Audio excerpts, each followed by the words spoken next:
Iya, benar.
Ki kamu me ki olong kamu kai ki ko kai moi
Kaya bawa hok ya ba malo hi ke ba ngopulu.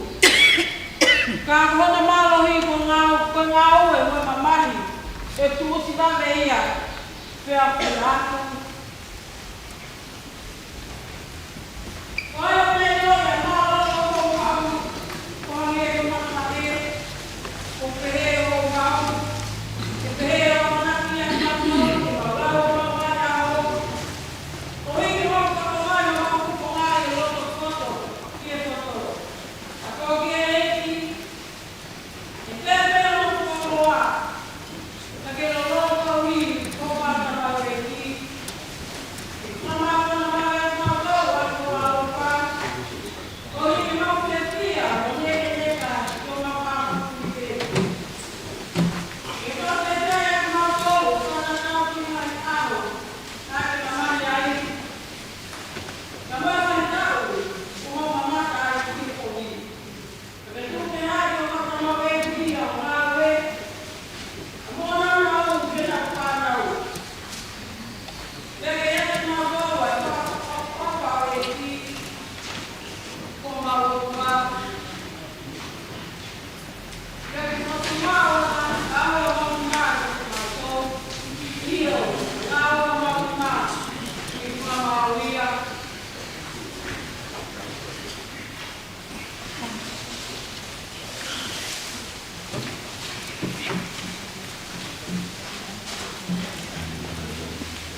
dapat ke mawik, dapat ke fahu, dapat ke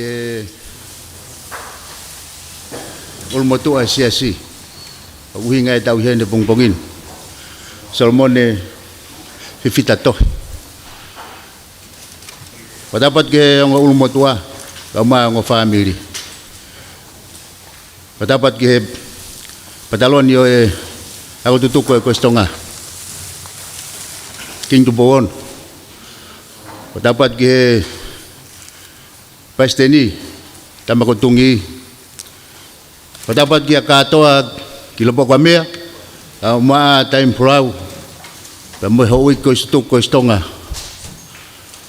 unang miyahin, kito ka na ufaftai, ke eki ne matmatonga, ko nga. Ko tamba yo eki kon. Ki mango ful matol. E fa au tona ki. Mo tua ta hai no ko estonga. Pokoe mau heni. Ke fa e fa lang langi pa mo fa malo ki eki o tua. Ene tau hi ofa al ofa. Ki a Solomone fifita tohi. O tai Maria e lo tofari. O sia si pa mo e family. Ko mo fenga Maria ko ni e fai ai family ai ka tutuku ko tawang pe tauma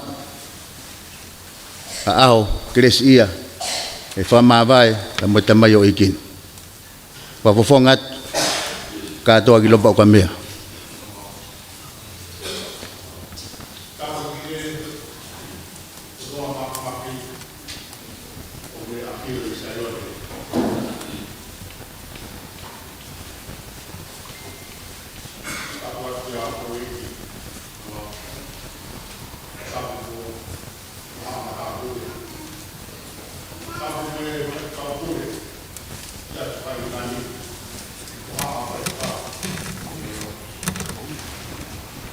Porque tangata hubungan dalam Solomon kita tahu dapat beritahu apa tahu tapi karena wah dia untuk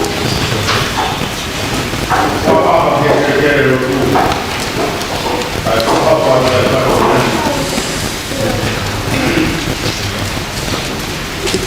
mereka Kami mengirim kepada mampu membawa sepakalon tentang itu bersekolah. Saya nak mohon kepada ibu. Saya mau berdoa kepada Tuhan. Ini suci. Ada sama-sama sama family. Berdoa untuk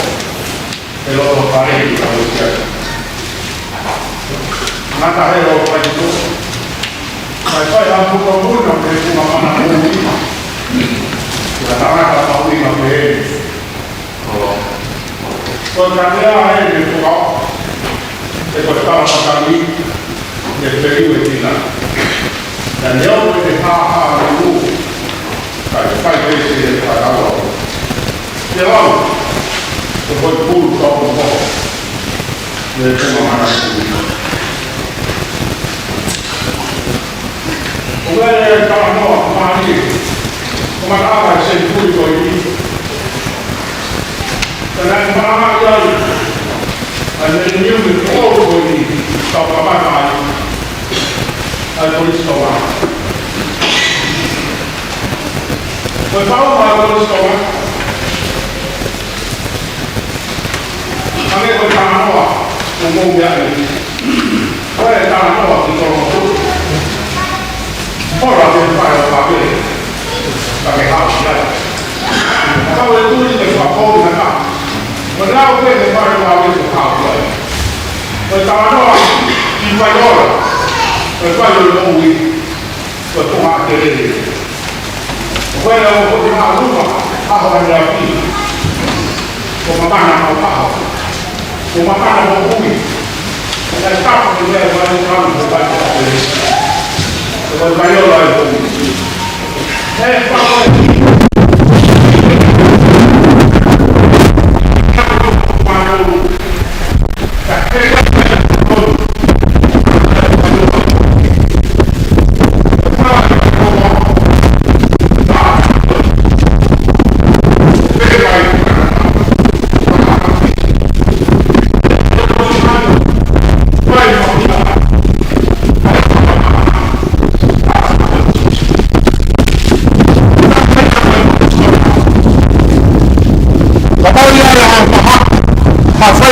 whakai sino. Sa kukungi o hodi, me hahake wau ki hifo. Pake alu ke vai ko atere o utu ai honi ko ia. Ke whamo ui ai a o fie mao. Ko Solomone tohi, ko i mou ngai tangata. Ko i tahai tangata. He mo ui.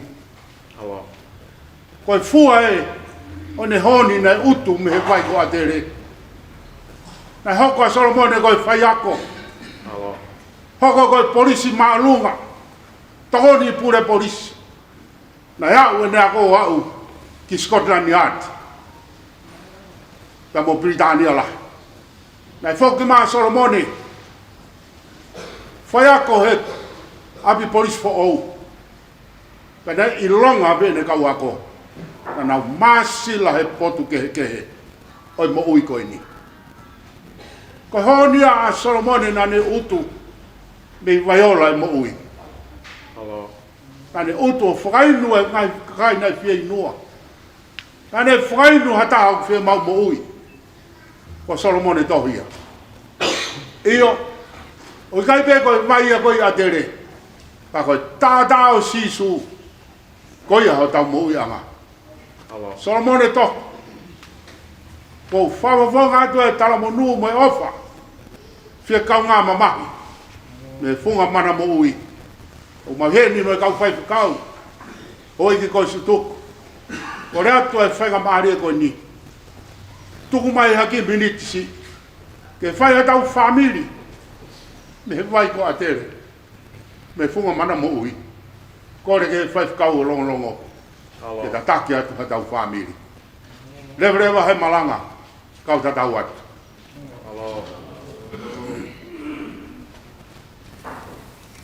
Tau whawhetai ko toa veki he eiki. I he fungani maalunga e ngāwe na e whatu meri e ki ai. A Solomone tohi ko e kere sina e mo ui ai. Te wai tāpu aki ia. E whai ai e tau lotu. Ono ngāu whango fulu e himi. E whai me ai. Ai tau whakawhita. E tau lama ko whai he otua. I ngāu e kawha nāne whia. Ono ngau whanoa o iau ai kres whātolonga. Ia. Tui moa manaki. Oni. Ai hulu atu pea ofa. We. He tolu ni fungani.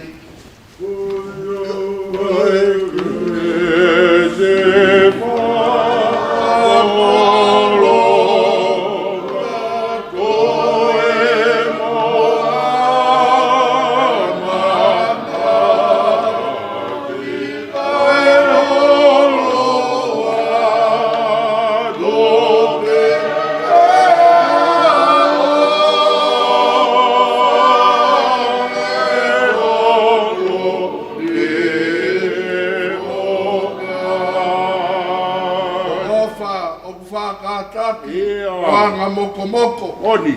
I kai e whemehe ka aki. Ia. Tami ki o ngongo.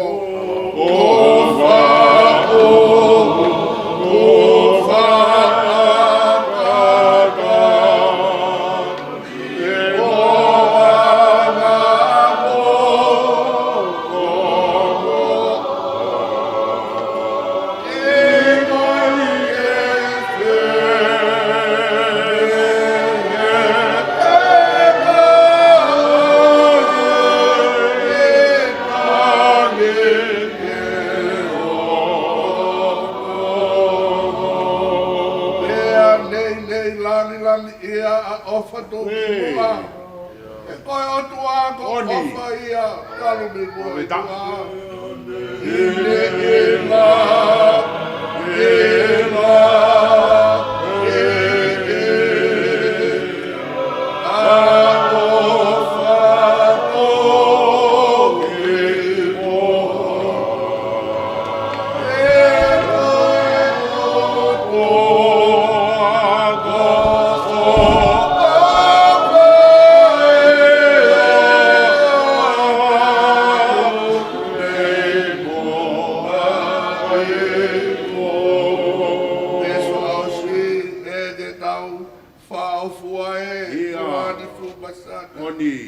O tauhi mau ai pe, te resi tangatani. O wha,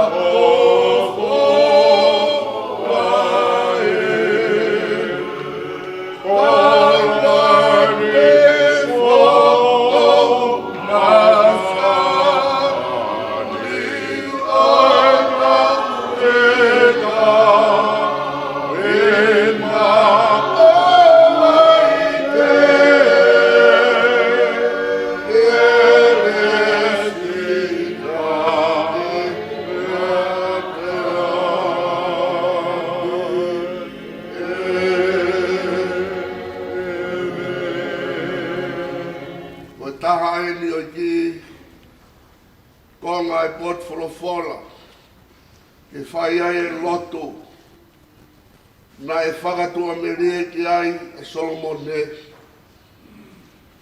I e tala loto maare Ipseria Paula ke kainga Efeso, wahe e ua, Vespa, ki he hongo fulu.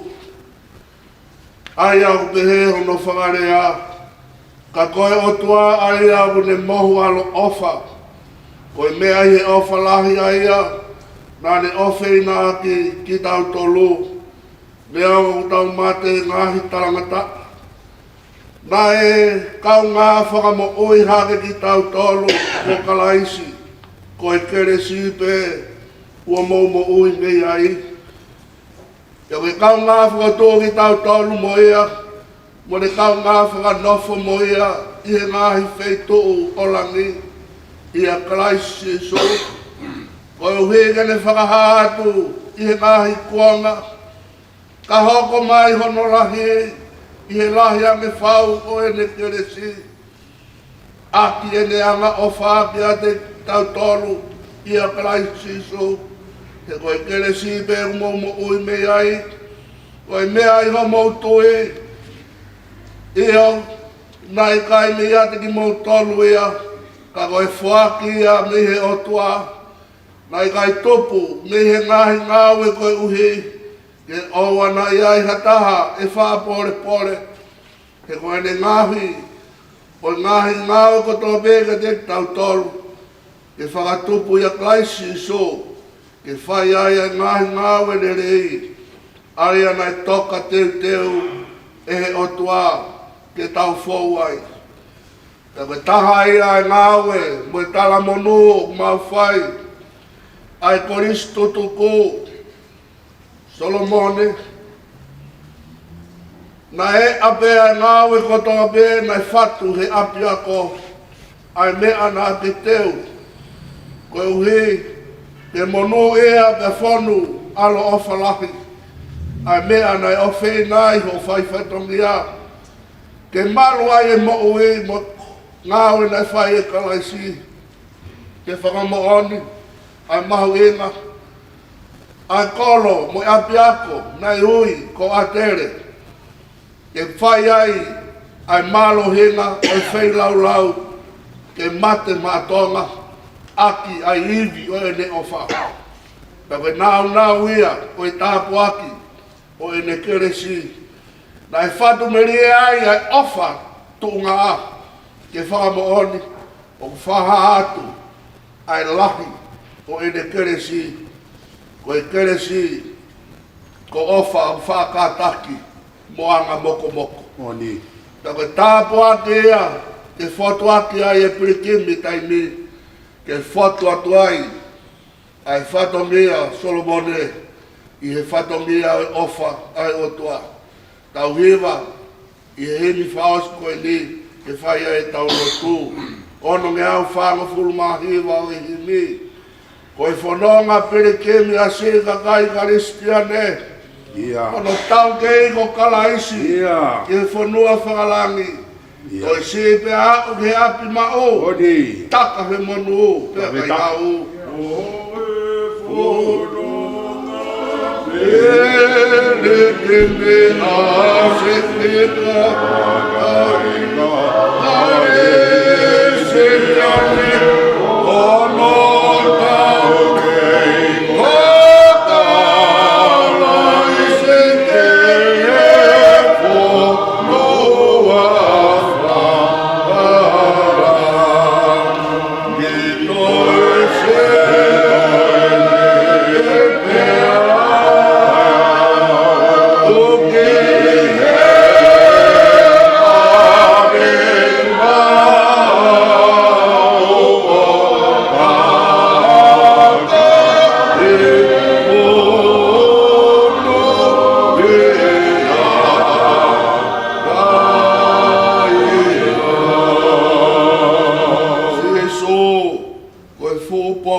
Te takei he whano, he te ne hao, koe po wafi. Koe fōo, o ke whanama, loke, lataki e kai, te nake, e kanope,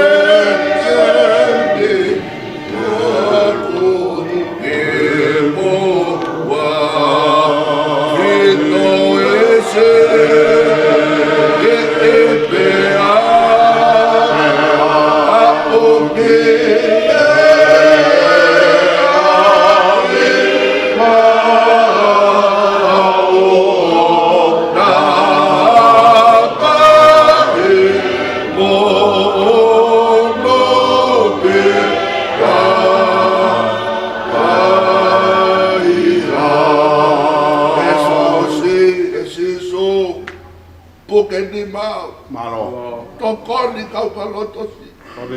O mikelesi me ma aku. Ke uhu o nofo i taniti. Maloiki. Toi si i me au he api ma o. Taka he monu o. E mai au.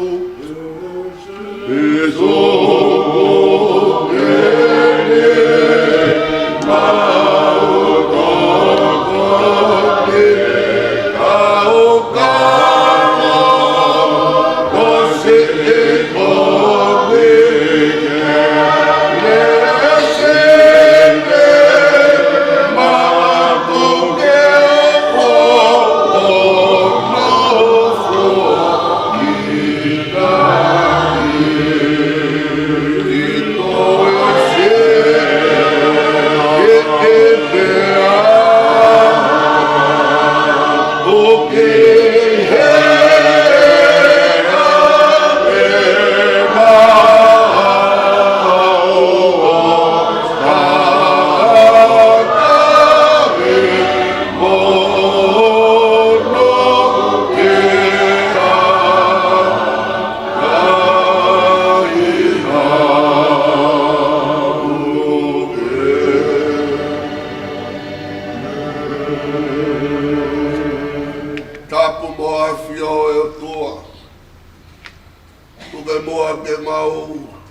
whakatau wholofola atu ki loto tatauna. Ia.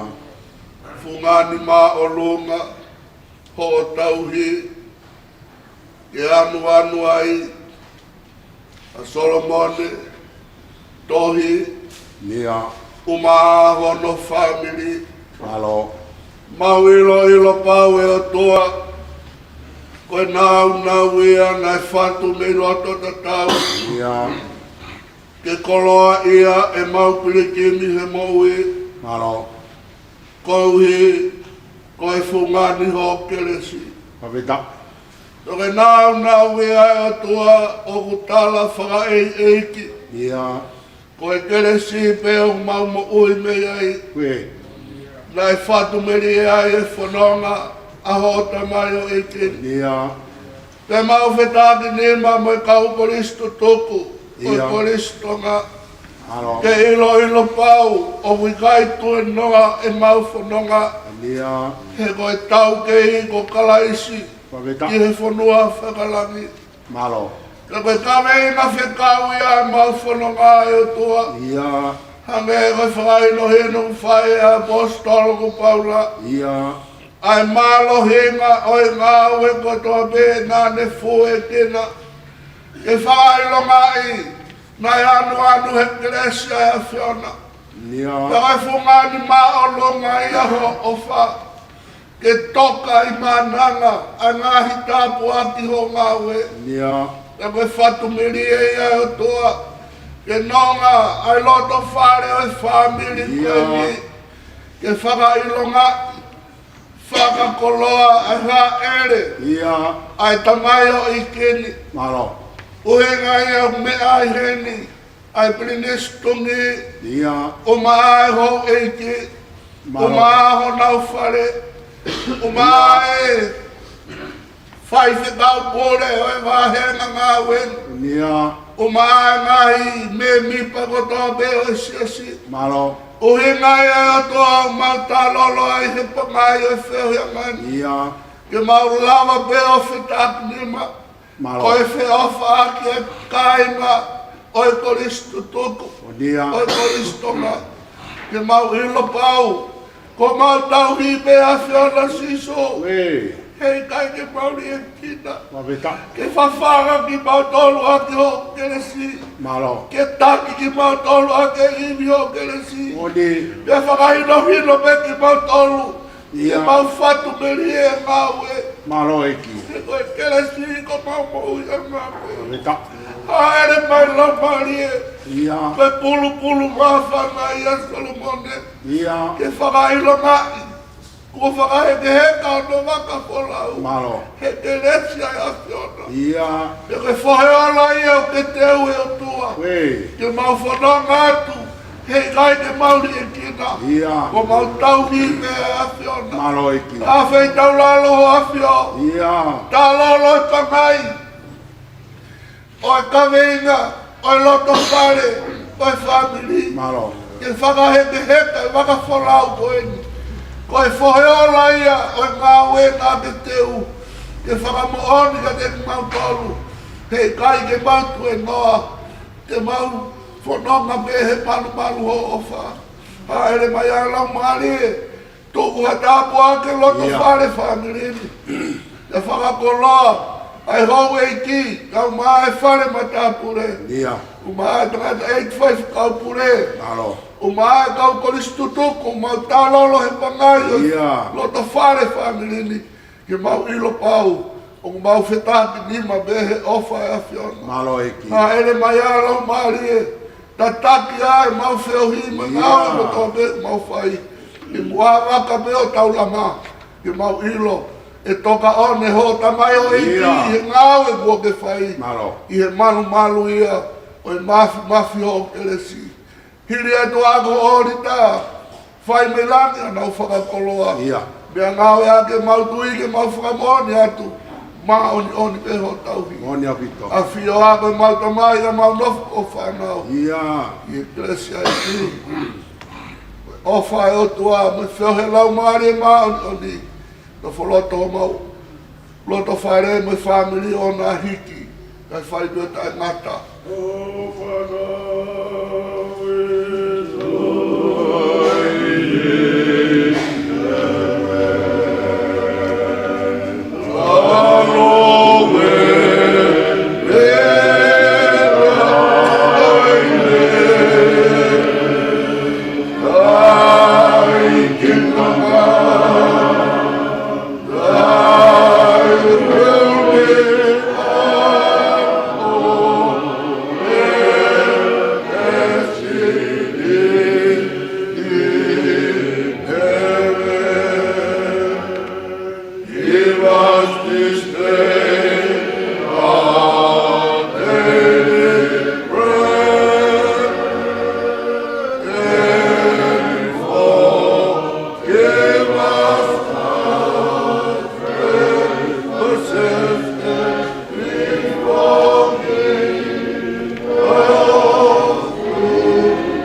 Amen. Malo.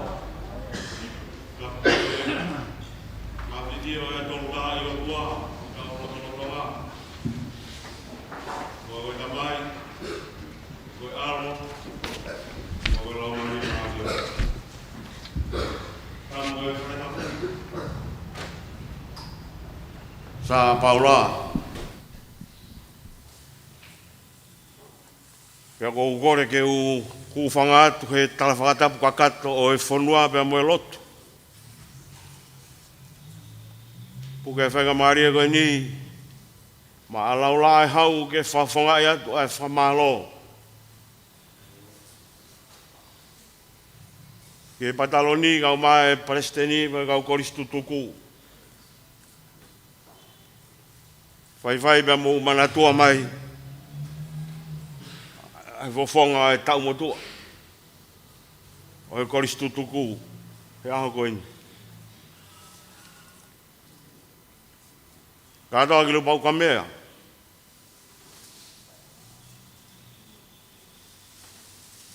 O kure he vei tuku hoku loto pa mo i whakau kau.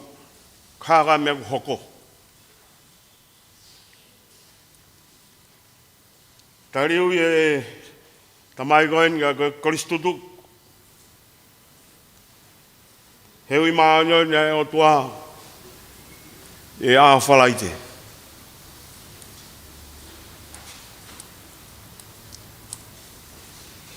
Whanongo mo waho e aho tona ki na mo ke i ui pe ai koristu tuku koe ni he kau mo ui.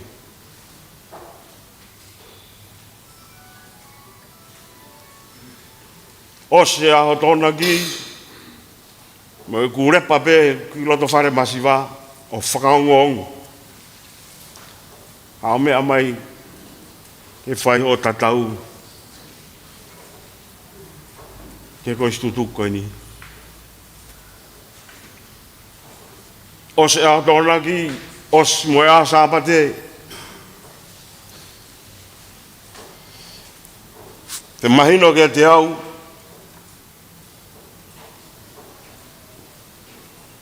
Nai mahui ngange. A mana mo uia. Mo e funga tere. Fofonga e koristu tuku ni. Hau whafta e beho. Maurot mo maurau maari. Nai kai fie Mere atu i tamai koe ni ku mo aho. He kua tō whanga ia, i he mana mo ui. I he api, o tōna ke o toa maa ki tau tōna. Ka neongo ia, kātoa ki lopau ka mea. Ho maurea whakatalu me o toa pai, i kai te maulau e kafo. Kai lau e lawa. Mo mea mai he honi. E whai o mou tatau. E ko puke e whainga maria ko ni e whamalo atu. Whawhangai atu e ui tau. A maa i whanau mo e whampopuna mo e whamiri. O mou manatua mai whawhonga si tamai ko. Kore whamore more atu. Kātoa ki ropau ka mea. Pakua harea ko mahe hei. O glui ko ke mea ipe. O mau whatawange e ia. He toa mafsi. I roa matolu mai a ene keres, pia mo e tapuak wapupulu ak pataloni ka mai palestini mo konstitutuku i fai mo fatong ya e ona lang ia tangat ka lang ia be ai to maf mafi e mo famalo le malanga ka tawat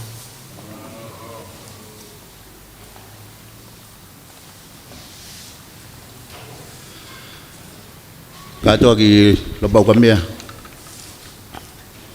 ngau mai kawa ko tutuko ko istonga dai to inoa solo ko kolo ko istonga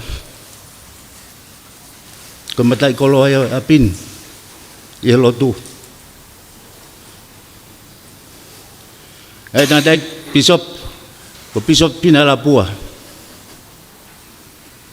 ane korean kia solo kene fau hiva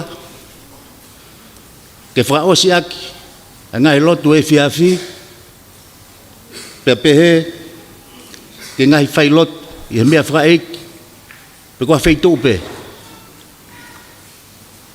ya fau e solo o mai e solo a hiva ko hiva moheia ki mua pe lolo e maamahi ko istonga o fai aki a lotu ko ni pe loto ki aiba mo tangata ki piso pe Lord, keep us safe this night, secure from all our fears. Let angels guard us while we sleep till morning light appears.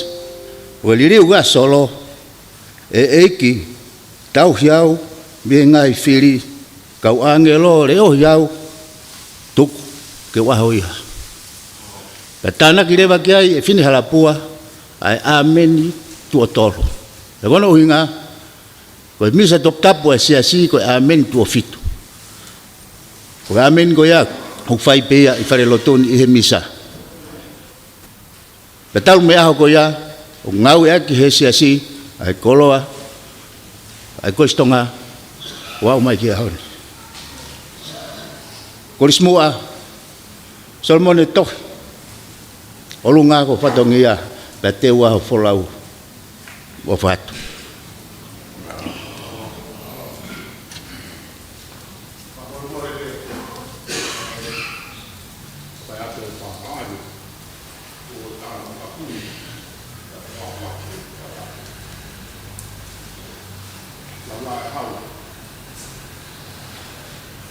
Pegi mangungu a fatongia ke whahawhat o kore whamore atu te mau taki holo pe foku mono ngai fatongia ke te aho e korisi e tok whae lawe e mea goni a nea tuku ai lotu taku whelupe pe whanau koi niku mau ke maua o mau whae fatongia Agora foi amor atu de koe. O via area he fata mafana. Ka hu hawaka. O ka jaha no matangi. Ka ku ngaloku ai la waka. Ko ne hu be he aloi talau. Ka ko area matangi ake matangi hifo. Ka ku hifo foi matangi goia. One omni ai matangi ke la. Ya hu e waka. O more ai mea koto. Koia ko fa more atu ke whanau. Famili. Se tau fohe kua whai. O pau kia hatou no. Fa more atu hange ko lotu kua whai. Ka nga mau teu ke mau mai pe ki whare lotu. O whai ai whakamawai. Lewa he malanga. Kau tatau atu.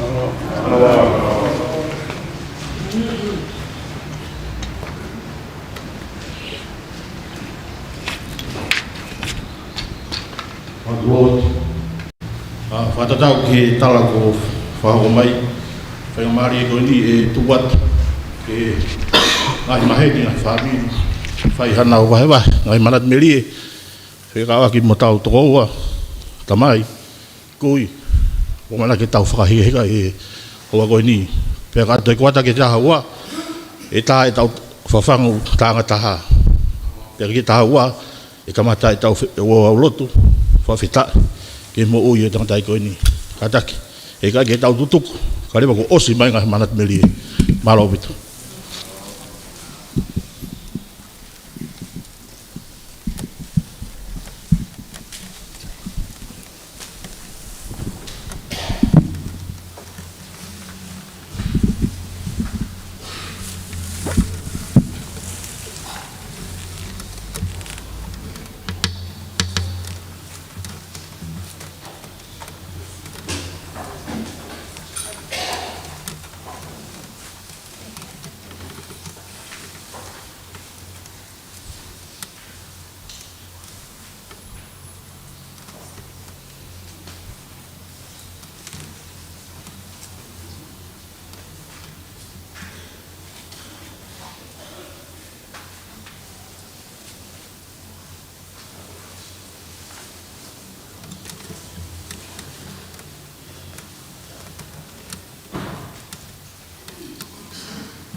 Whamore more kai, kau turi ai pe koa, ko hūwhanga he whakatapu, kai whaia ki manat merie, taim nei ke ngā uea, a solo tohi he pun ngai polisi. Na e whakauri a solo, kia a,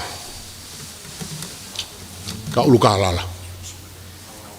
Pea koe iai ki len lova, koe ne, mea mai po koe a uluka alala o smawa solo, whakauri. Aho ke he aho, ko solo whakauri. Pea aho e taha, honi atu ai len lova ia, o si mea a uluka alala he fohe. Pea heka rewa solo he tawhaki. Pea na, lere kono apno whanga ki houma. Pea lere atua whenga tonu moe, fui mga tolu i longo, ke api o maspusi. O kue he sariote, o kue lere atu i mua, koe ki i ve e ua. Tui i e uluka alala ia sariote. Alo e va e he, pe alo e sariote he. Pea kuna u tu o whakatonu tonu. Ngau e mai kakai ke sio ke whatu tāmaki, koe mea lahi e aho koe. Koe tui he mea lere a sariote. Pa koe ki wā kau e minista polisi. Sai pe kau tānoa koe kukui. Pa ne toha ki wā kau, o tuhuat ke whawhonga solo. Na e sio ki wheho mata. Tā tokanga, ho whakauri, ai ko solo e whakauri taim koia.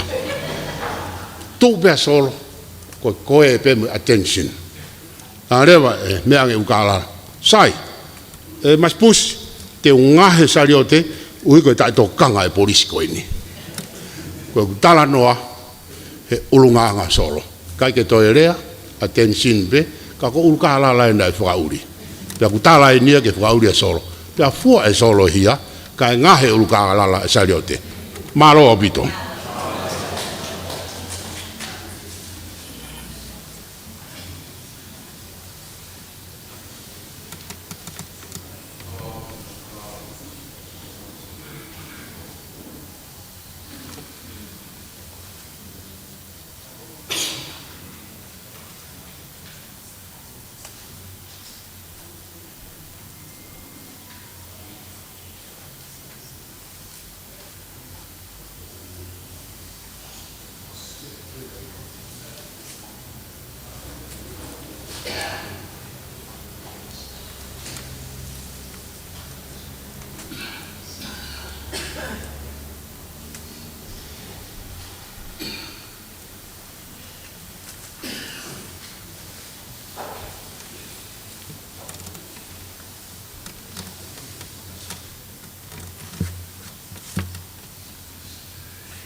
Kole peke whatulo watu. Kai whawhawhonga atu e manatu meli e whanau a wili. Kai ukweke nau I heni no kei muri. Kamatape me amigo mo alisa me Australia. My dearest Grandpa Solo, I will always cherish your gifts of love and wisdom and of your faith. May you rest in peace. And from Sita from Samoa, ko fie whakahoko atu pēha popoaki, mo lea whamalo, to the man I am so very proud to call my grandpa. Ko solo ko motua ngawe maalohi, mo fua whatongia ke whamili mo siasi, a ke ono lelei taha. O ko manako ke musika, ngowe me lau tohi, pia toi tale e niti foki ke he tafulu. Sorry, Grandpa. Ka neongo ia nei kai puri kia matola ine ofa. Ia mo whamili a ki hono kotoa. Grandpa Solo, o ko whakamalo atu, he mea kotoa. Ko ngahi ako naki mai kia te au, neu lau koe koloa, pe i kai ke ngalo. Ko mate he ofa atu, ko ongo ia mawai. However, you have lived a good life.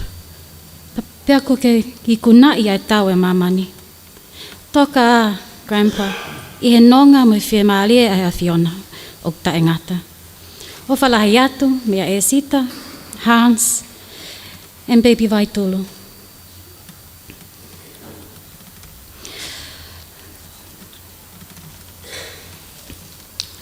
Pea mea Stoney, mo ne whamili me Amerika. O kua o kei mana tui pe, mau kei nofo ingele ia. Mahalo ne o kei tau walu pe hiva. Ko taimi koe ni ne kei maalohi a solo. Pane lahe ngai wheitu ke he kehe ne ngowe ai. Ne ngowe a solo he kauhala e taha whihanga aki me api ko apita wamani. Pea ngowe he whaikonga hoko mai ke api a Owen kami. Pea ngowe he konga i mui he siasto ngā tonga tau taina ko ingele ia. Pea toi ngowe i mataika. He konga hoko mai ke sias inglani sa pani pasa. Pea toi ai moe ne ngowe i noa lei. Pako tui ne lahi pe mo ngahi wheitu ke he hei ne ngowe ai. Kawa ni ihi pen ko mana tui. Pea kapau, nā ke tupu hake he taimi ko e ni, os mahino pe ki au, Miko, Sani, Mia, Moti, me toenga whanki makupuna.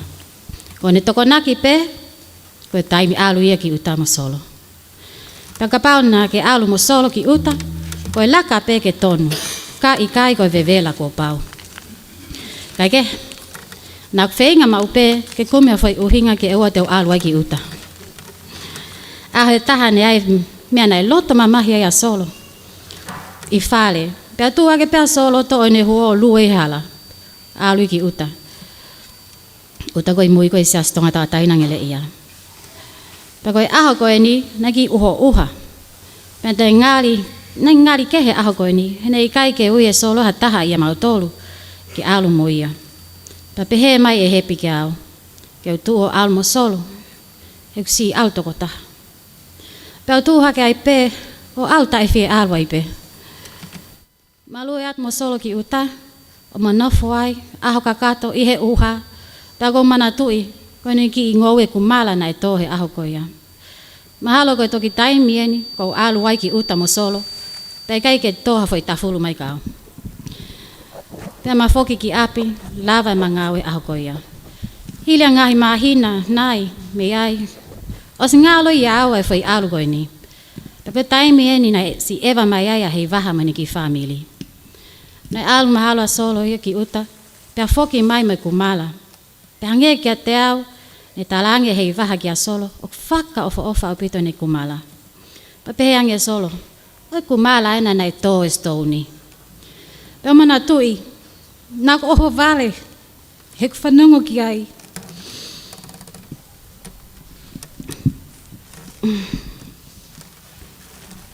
Pea toki foki e manatu, o manatu i foi alu, ma foi autoko ua ko ia. O tō ene ki ngowe kumala. Pena iai fia ma kehe ia te au, ko hiko e ku ilo, ne ongo ngahi tafulu, mo e tā, Nei kai puri kia solo e whangaki ngāue nā mawhai. Neongo pe koe hae lahi pe si. O kua wako e mea lahi mea solo, e ngaue mālohi mo e fua whatongia. Neongo pe koe hae, uha pe la a, o ki ae ku whatongia ke whakakato. Pe teu whai ake o kulelei taha. Whawhetai ke he otua, ene omi, ai kui ko eni, kene a koi mo whakatonton ki mauto. Hoko ia ko tāpu aki kia te au, kia ku hoa, kauma a e ki whanau. Toka a solo he ofa, mo e melino ai eiki, malo i he mea kotoa. Ko au, ho eiki mkainga. Whele au pito pea e ngahi manatu meli e. Tā siri foki ko au, ne whakanganga ulu lahi taha kia solo. Ka koe mea pē taha ko manatu i mea solo, ne pehe mai ka au, mo sita he makeisi. Unu mai, te uta atu foi mea koe ni pē te o taha pe. Lisi mo sita. Ka aha ko aho, palo mesi mai te ke hiva pai ma ako. Ilo pe solo ko hau taha whalilia tu o hiva. Grandpa, koe ni au keep my end of the bargain, te o hiva atu ma koe, one last time. Wau kau kore atu peke mo kau ngā hiva mai. Amazing grace.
tapu ke para tapu e doa.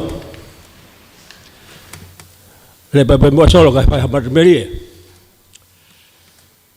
Hingo mo do ko ni ko siori to Soviet.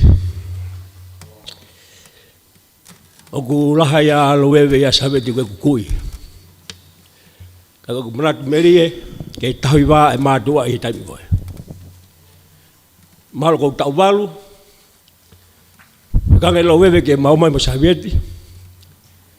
Wai ki mata pule bene taha mau tanga ko are ki sio mata hau. Ta sio ko para fofuka. Ke mama hiko wewe polo wewe. Pele bene anga ma hiko wewe. E hiko wewe tana ke tangai. Ka fetuk be Soviet ki ngereia. Ko tutone alo wewe. Wewe ko na to tutu be ngereia. Ka mau laki tutu mai mau pulu hoka ke mau laki fufule nge skema loebe o stupe si mau loebe time ko ya mau mati fi noa pa mau pet ka Soviet ke tarat ke fi de ke ma mau ino tu mau loebe mai tau fare tanga ke mau to ki no bengere ya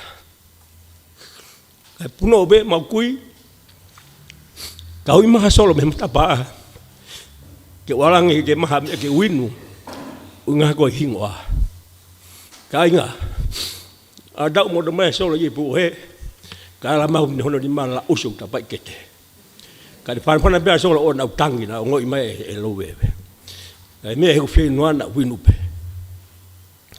ka go sio mai ko ke tu pe tanga ta ke bebe ko fika e lo bebe te mo fe tu ko ta bebe hono api o ave kap sabe dik ngere e tok tutu pek ai pa awana fo tua veve apolo veve me tua para solo e tok tutu pek ngere ia pe ta mare ba solo ka diau ke ko mai be bu ke winu nga ko hingoa ko sio e diau ke talangi ke kap ta ma ha no ka mai bu bai pu ke bai ko tu ka pu ke ni mata hu ta pa ke to la usia e kainga ko ta vai ne pai e mau kui ke no tu ven ko no veve solo polawa le ngo ka ke maulawa fai me la sia fai Soviet ka lo be ka tawang e pe ku ke tonga he nonga we fe mare e ki le bre fa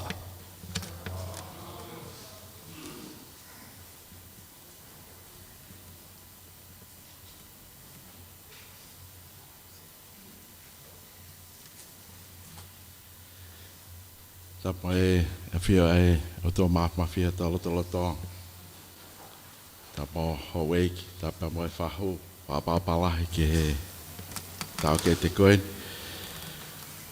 Solomon e fifita to ko fehu i mahawinga foke e ke anga time for lau ka ma a se au ka mea ma ka fai lo vivien paia na mo sivi me fe ke kolis tonga pe ko lau to pule anga fe pe ko ako te fe e te mo malat meri e pe ke fai ako ko anga ke he na me mai e ke anga ke pena si me fe pena si me ui ha pe ka ta no at pe o te ke fanau ia i aho ko ia pa lahi ko fononga solo ko lele ata e tata me lele saas ni me tol hanga te ape ko tuf mahina ko saas ne ma o e ta no ko ni fo ha pe ko hake pe ko mana mo ui ya fatonga te tata ko heka ma solo he hosi ko fa tapu ta file ba me lele pe ta fi tamsi e ke ha be ko na hau ko sivi ta ko to mui mai sivi ko si fra pule anga ia pa po fo mama he pe solo pe ta he to ta hau pe ke ta ko le ke pule ko li si ko ma wa ko pule ko li si ko papa lang ten follow pa mo fai fekau hanga pe ka tau ko fanonga tau ko cripple ale vai te tau ko le ang ki o via ko foha ko tam si o poto Pako whaamu ke hu pe ku ha koe ha mea whai. Mea pe whake take tāko tō mui.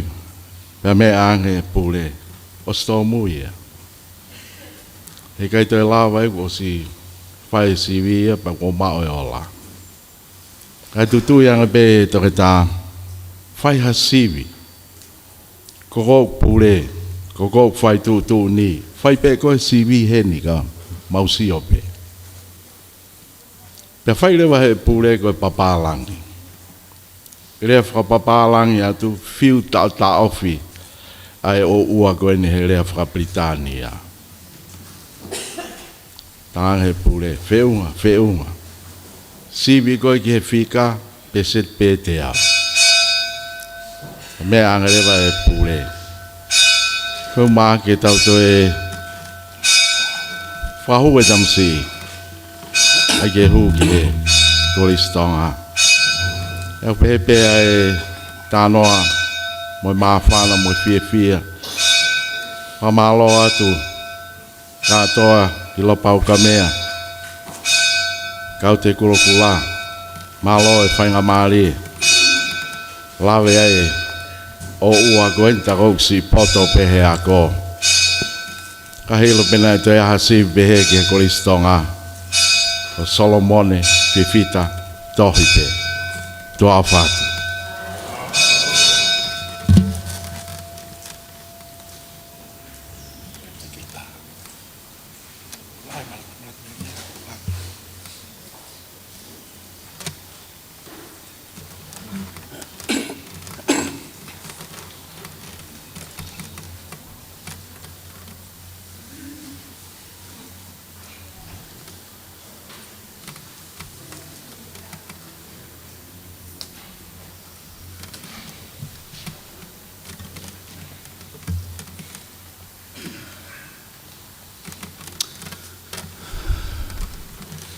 Ko haongo whawhine, mini o top tapu. Ko lahi, ko le seri he wha. Whanau e le seri he wha, a lau wewe. Whanau e lau wewe, a solo, ma whanau tola. Pea koko i whae, kawai a wili. Sisi a le seri he wha, ko wesinia ngano whare. Whanau e wesinia ngano whare, a mele lātu o tutoa. Mele lātu o tutoa, hai te renisia, pa hai te renisia, whanau i iau. Pa ko whiwhai a tala ofu, ke whae tangata koe ni. Mai whangamokopuna o wesinia ngano whare, i muri pa matongani. Ne mahu whataha mo wili ki e kolistonga, pa mato osu whataha pe me kolistonga. Mahalo na e ui mape solo ki maua, koe matamata rere ai vare. Koe ma asko toa pe ku whaafofa ma te unga, kau kake mwhakasai mea koe ku whatohi e pe pa. Ka ne ui pe a wili mau koe o matamata rere ai ongo vare. Ne hua ke polisi koe tau ia ua pe a osa solo. Ne hua o ngau e talatalaki ko solo o tonga pure ai. Nau whanongo pe ki e pehe e solo, tene whinga i tiki te kotoa pe i he whamaonga lahi ki oso no tufa, he ilo na wawe hopo. Ne mahau koe a koe kau whiti au pito e polisi e toko nima, mau tufa kātai tiki toa e whamaonga ke ki te tiki te toe. Pena kōrere whamaonga ke he pure anga ke mai whamaonga lahi o ua. Na kamate whamaonga lahi na whamaonga ua, i he taim ne pure a solo e tātalaki i nuku alofa. Na kai peke anga e solo whakareari ha taim ko no ila mutu au. Na ne whakapapau, koe mea kotoa pe ke whai, e whai o tatau pe i a te au mato e taha, he toko nima koe na mau kaunga atu whatikite he taim ko ia. E malolo a solo me ngā wena e manman meri mau pe, e whakaukaa kau polisi ki a te ia, e ne tolonga, e ne mo ui. Pe he kuongo ime ku tui maulalo, ko he polisi pensoni fuoroa tahaini, he potu ngā oe. Aina ne pensoni he tahiwa, walu taha, wa umai keni tok pe kia ko ini. Le pensoni ako i niwa. Nane eke mai kuke se alo. Uke fe alo si o ki moto. O tang masi kake taha mea te o fie whai ko ia pe. Tamai solo. Ko e waka hao kope. Pake heka koe alu ka toki tanga o ka pala vivili. Ni o te tanga fua pe o alo whakao ka pala vivili. Pe ne o la vai o si o ki moto. O au sia e fitu na ia e whangakui. Ke ngai aho ki muini mai. Whalawang mapea solo. Ke ngai mea e kau polisi. Pena ia han ihi na nau whakahua mau pe. Tau te whitu peka nau tolo koe nau kaunga ki niwa. O pe hea ngi ki ai. Tau ta eki. Koe mau whia ilo koe haha whakapuripuri u ke tolonga pe hea ai. Mana au tu o nima. Eke he kau polisi ke heke koe ni.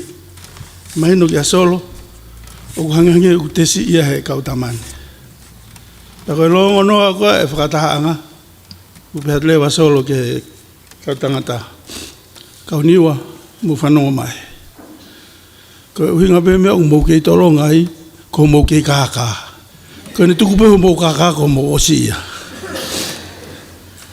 Ko mana tu irerei pe i tala noa solo ko ia, tala pe ma pelu hifo e kau whehu i whakapoto ko ni ka solo, kai ke nau te whehu. Solo, o whamalo atu. Ni ulawa e patongia na ke na moa iau ki ai. E ko salut, my family. Visi ni ngana ngalo fa ni ahon. Folawa, o fat.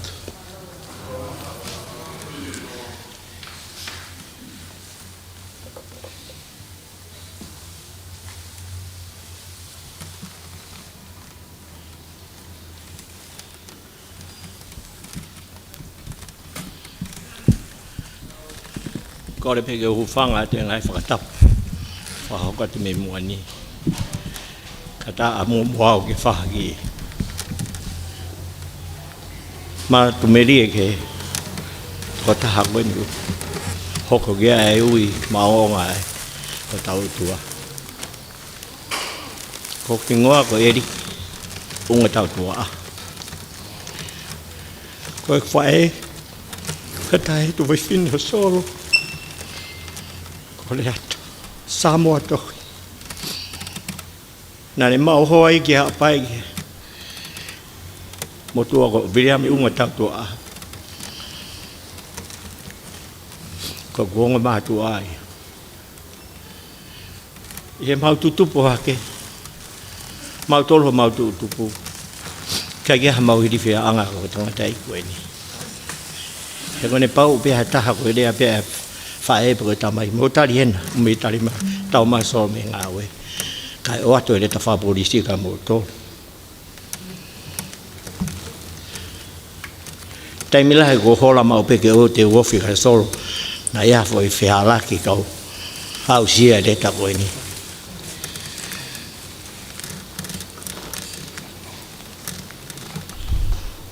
Ko whiwhia pēne, te keke hao e ni mai. Whae tangata koe ni ke te hao. Hena lahe ku urunga ngana e kovi. Kana ni hanga pe o hako na ki ia. Ko whae mea ko whia vai te te mutoro. Ka ingai aho ni. Ai ku manatu ke alatu ai. Whae tangata hao, whawhokia te whae ki.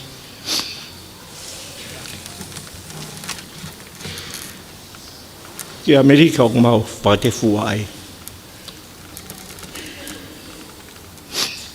Nā ne tua whaharea. Ke kakai na i he. Mea whae ki. Pao ne whaharea nau. Taha e ku mamahi koe more a whae.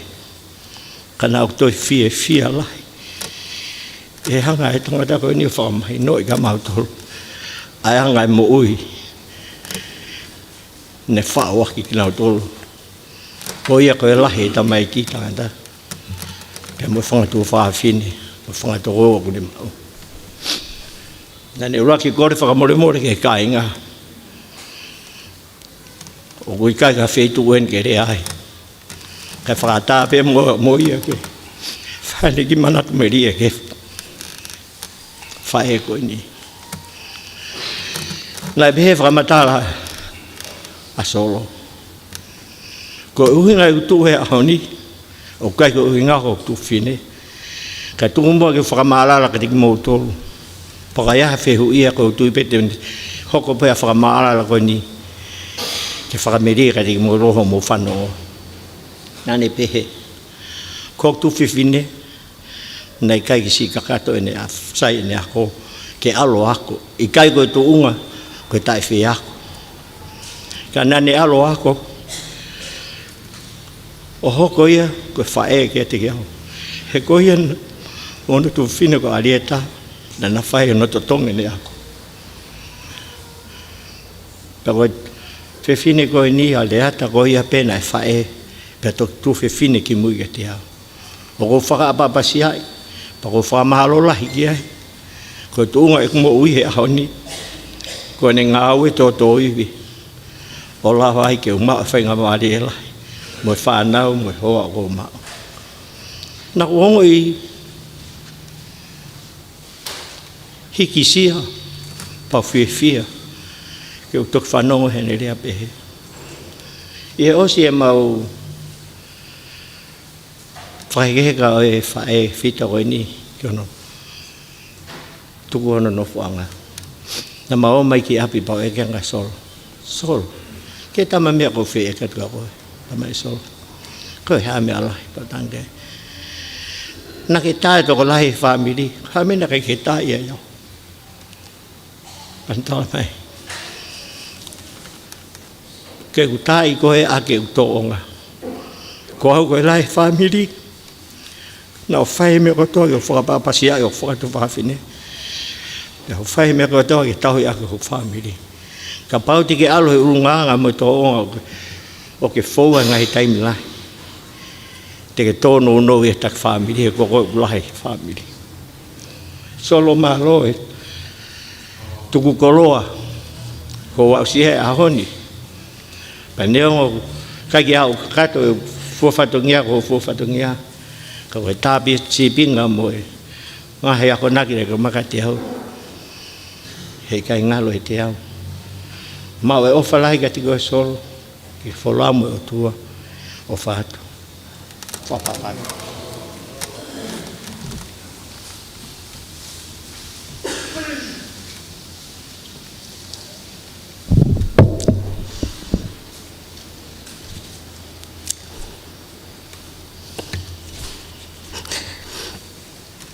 Sorry.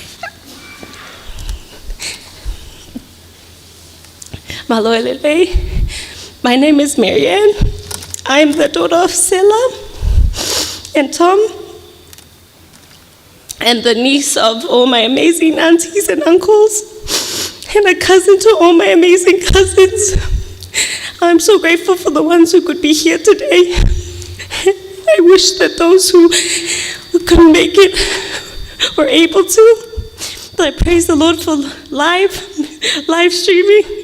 I thank God that even if we're not all physically present here, we're all one in spirit.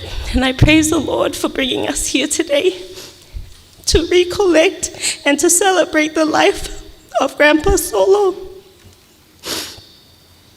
I couldn't keep on my seat because I had to stand up and declare and proclaim that Grandpa Solo was an amazing example, an amazing grandpa, an amazing father, and an amazing uncle, and a great-grandpa, and a great-great-grandpa to many of his descendants are the ones that have come after him.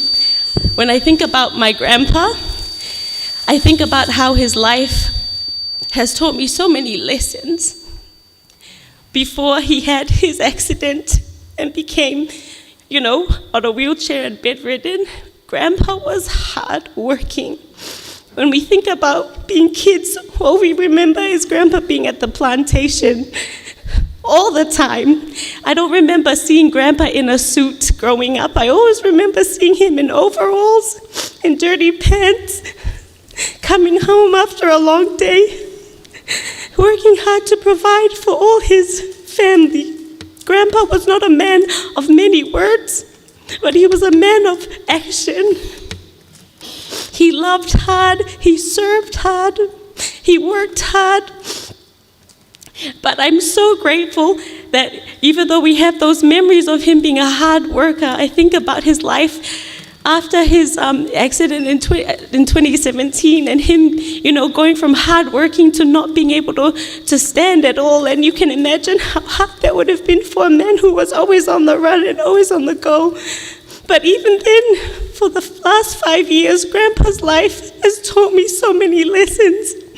First off, the importance of being persevered and determined. The last 5 years, him not being able to do as much as he used to, but he continued to live. He continued to fight. He continued to make the most of the condition that he was in and the state that he was in. And I look up at all these pictures that are playing, and for no doubt, Grandpa was a family man. And if anything made him happy, was to see us all come together. So I'm so grateful to my grandfather for teaching us the importance of being persevered and always the importance of love and family. But man, not only was he a big family man, my heart right now is with Nana Tuki, who is not able to be here in our service today. And I ask that you please keep her in prayers. It's obvious that Grandpa Solo was her first love and best friend. Grandpa was an amazing husband. You know that the love is still alive when we would come, and every time we would visit, he would always joke and say, "Oh, man, your grandma can't leave me alone. Your grandma can't give me a break." Grandpa loved Nana Tuki, and I'm grateful for the love that he demonstrated to her and to his family, and I pray that our family, even though he's gone, will continue to live on his legacy. But yeah, so grateful for you, Grandpa.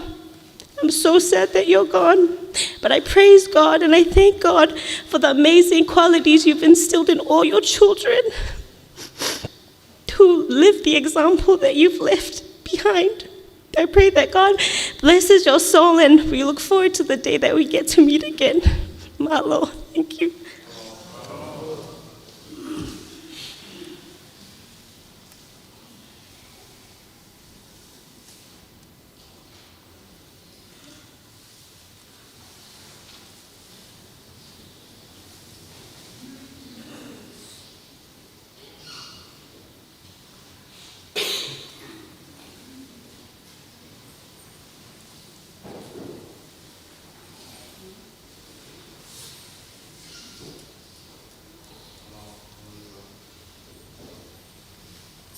Tap mafare o tua, pata kata moa. Moto ko tape kuhene he fiafini. Ko ki manat merie pe te to pe ki me no he kau ka whaha kato atu tawa utu apo. Ko ki ngā ko ilai sāne I ula tohi chen. Whika ni mai whanau, whika ua tamai whiwhine. Ko mana tui mau pe mau tupu hake. Ko moto ko mea tako walahi tahe mau tolu. Mafu ke hao pito. Hina ia. Pea hika no ulu. Whaka ofa. Pea wha eke. Hame kung kehe iau. Tā mai. He whanga tae. Nei pusa ki I koe na mao he tongo. Pea koe mo oni. Tā mai pe tā mai. Tā lavo pe koe. Ko au no spoti ki ako sandelu. Taim ko tape ko tu starta o ko stu o solo ia mo no tengo a polisi e ko ke te pi o ko situ ia foke ki api fie mai si ko pare no ma elele foi mele ni mau kai ka to ai to ki lahe ka ilo ta ko pa pare mai pe ka kita to ko ta kana mau vahe pe foi mele ni pongpongi ko spoti ko o mai ko ui ke o Pai whamalesi noi pangai. Mo hea pongpong e ta. Ka solo ilo nei kai kiu kau he whamalesi no. Ka whangua ko talangia na uki tō mui. Te alongo, ta merewa ia. Lele taimin ki a polisi. Hu ke veni tō Mike Scarletti. Ka hoe polisi ki ai tene mau. Ko lele ke o mataha ki ai. Ki sikareti ai. Foki mai ki api. Talatu. Ki sikareti ai. Tala mai ia ko whamale sino e pongpongi ni. Ko e mauna whea polisi. Ngau e malahi kau polisi ki smasi mo whaastau. Hela ia au pita mau tamai. Pia foki mai ki api. Tamai toko te pe moenga mono te unga kato tamai te uti malolo iula whawhango e taimi ko e ke utu alke ngā ue. Hoko taimi ko alto whawhango tangata eki ko utua mei vae whawhango no vae hangai a akahi au punaka ki o tau e horisi. Aha ke pe tangata eki ko tangi au ia whama weka tangai ka saipe ko saipe au ia ko ilo. Tau ke tongi te whawhanga taha mei vae, ko atu ngai ko akahe kita. Ko tangata ko e ni ko tangata tau maha tau. Pangatunga ale ma whaahao taimi lahe tau maha tau. Ko au ko liwhi ai tahi o ke ahon ke sai ai onga te au. Ko whaale moia, ko siwa kapa e mōre pa ma mōre loa. Ko ki waka rega reka. Si holo ai. Ki whai niu pe uri ai, mo ki whai mata, ke kia life jacket. Pūre a puta whanua, ke kia ilo tamai e uri whia. Ke matak whoki mai pe o kongo e ko whi maari. Au pēni kene mōre, te ke kene ilo ko uri whia tahi. Mahalo ke ki manat me rie pe te u. Whakahata ke whawhini, mo whamalo te he tamai. Whamalo te he ofa mo tauhi. Hei kai ke wau ki tunga ko ni ka ni kai ko e mas tau whae. Malo au pito solo. Ai ofa mo tau ki mau tolu fu tau lahi ko e ni. Toka he nonga me meri na eiki. Malo au pito.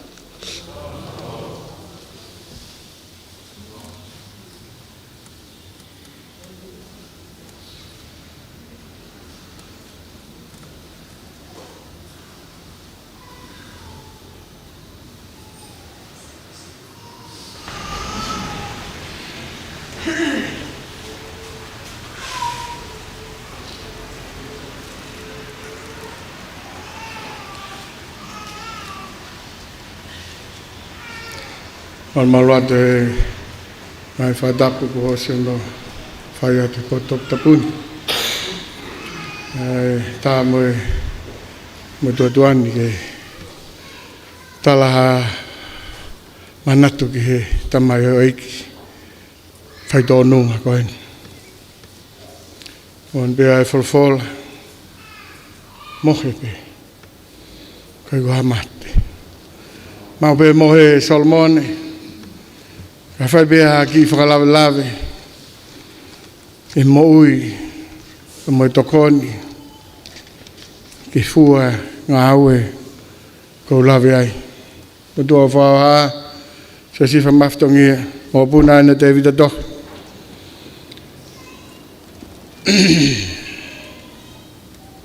Amalau man. Wai e whahinga kuki kau susiai nao ku manakoa ngai ahoni talo e nau hu mai ke whanuanu u whaui ko sweet and sour. Kawe ki tau ilo pe mao whewhe fo yifo e ua ko e ni he taimita. Ka rea beku te mao e whahinga kuki ko ia. Behe manat merie ki he tamai o eki ko e ni. Wate u kamata me sour. Ilo ia he ku tou tau ko e ni. Kapana kai e mahe ane a whi.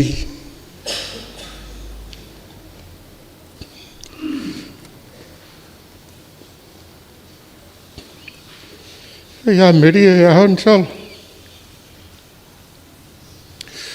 Kai a mau man wahe ka siana koi. Koi ofa atu. Ko nerea, ko solope. Ko te siwat kai, ko solope.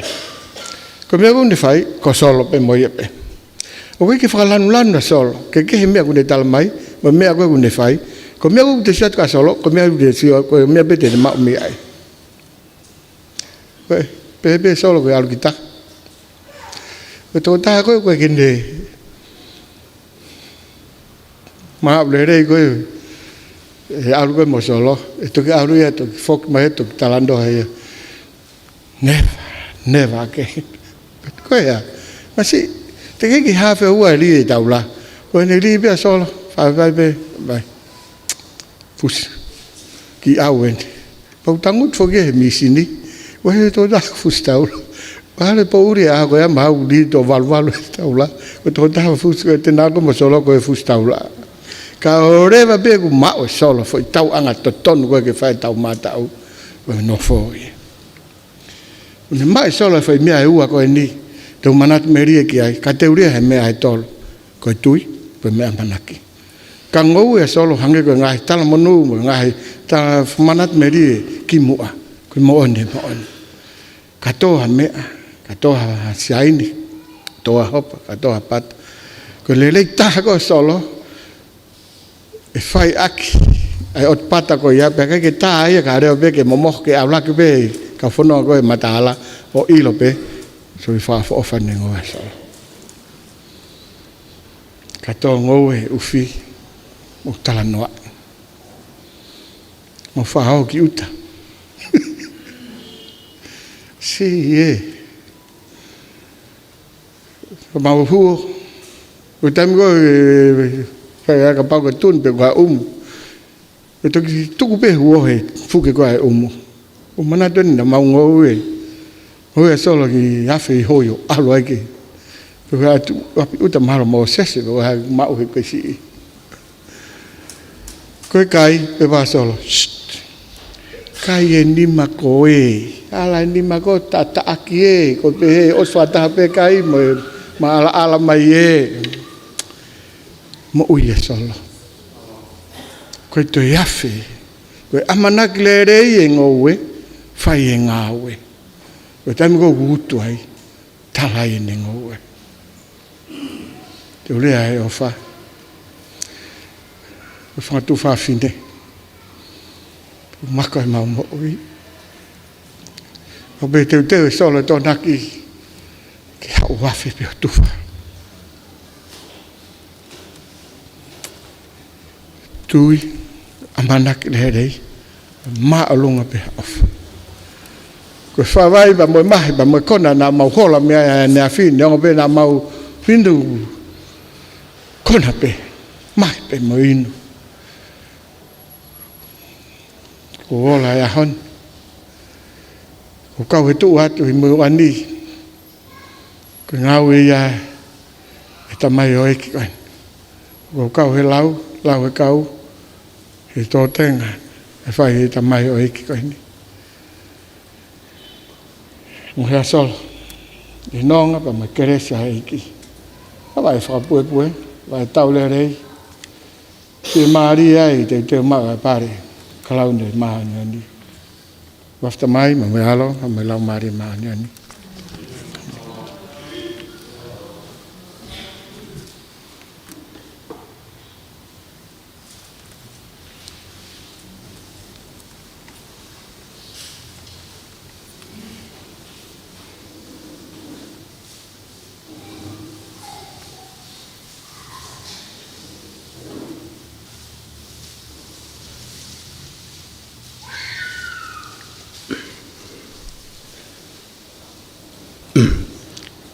ko le bege u malu pe he talfata pos na ofaki e mo klea ka ta be mo ko fa ngamale ko ni ke ko wa tu be da manat pe lie to ta ko ni mau be ma to ko grandpa ko tanu ja tu mu go to hila ma fine ki ko ni ngo i la sane i la to chen ko be ke u ta ngo fu be ko me pe ko pa ge ma ko ha ko tam ko to mai be grandpa me ko to be ko mau fai pau be ko mau fai e manat media be ko kai to nga lot pe hange be ko lave a filisi mo Marianne to ngai nga mo ko puna kada ko hinga ko seti tai chen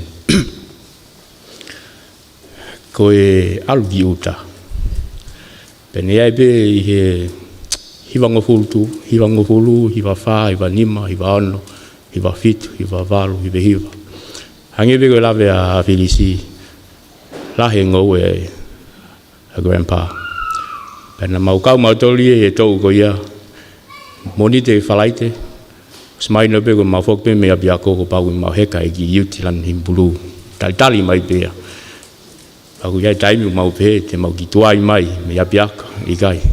E ke i taimi mai pea grandpa ke mau heka whata pe. Mai no pau pe au tō naki. Kato e whakamoko puna mau heka kotoa. Pea whakata ben mo mia i ako whakauri. Koe mau ako whakauri i he ki iuti lan pulu shift. Pea mai no pe koe harapule anga koe ke mau whakauri matori ai.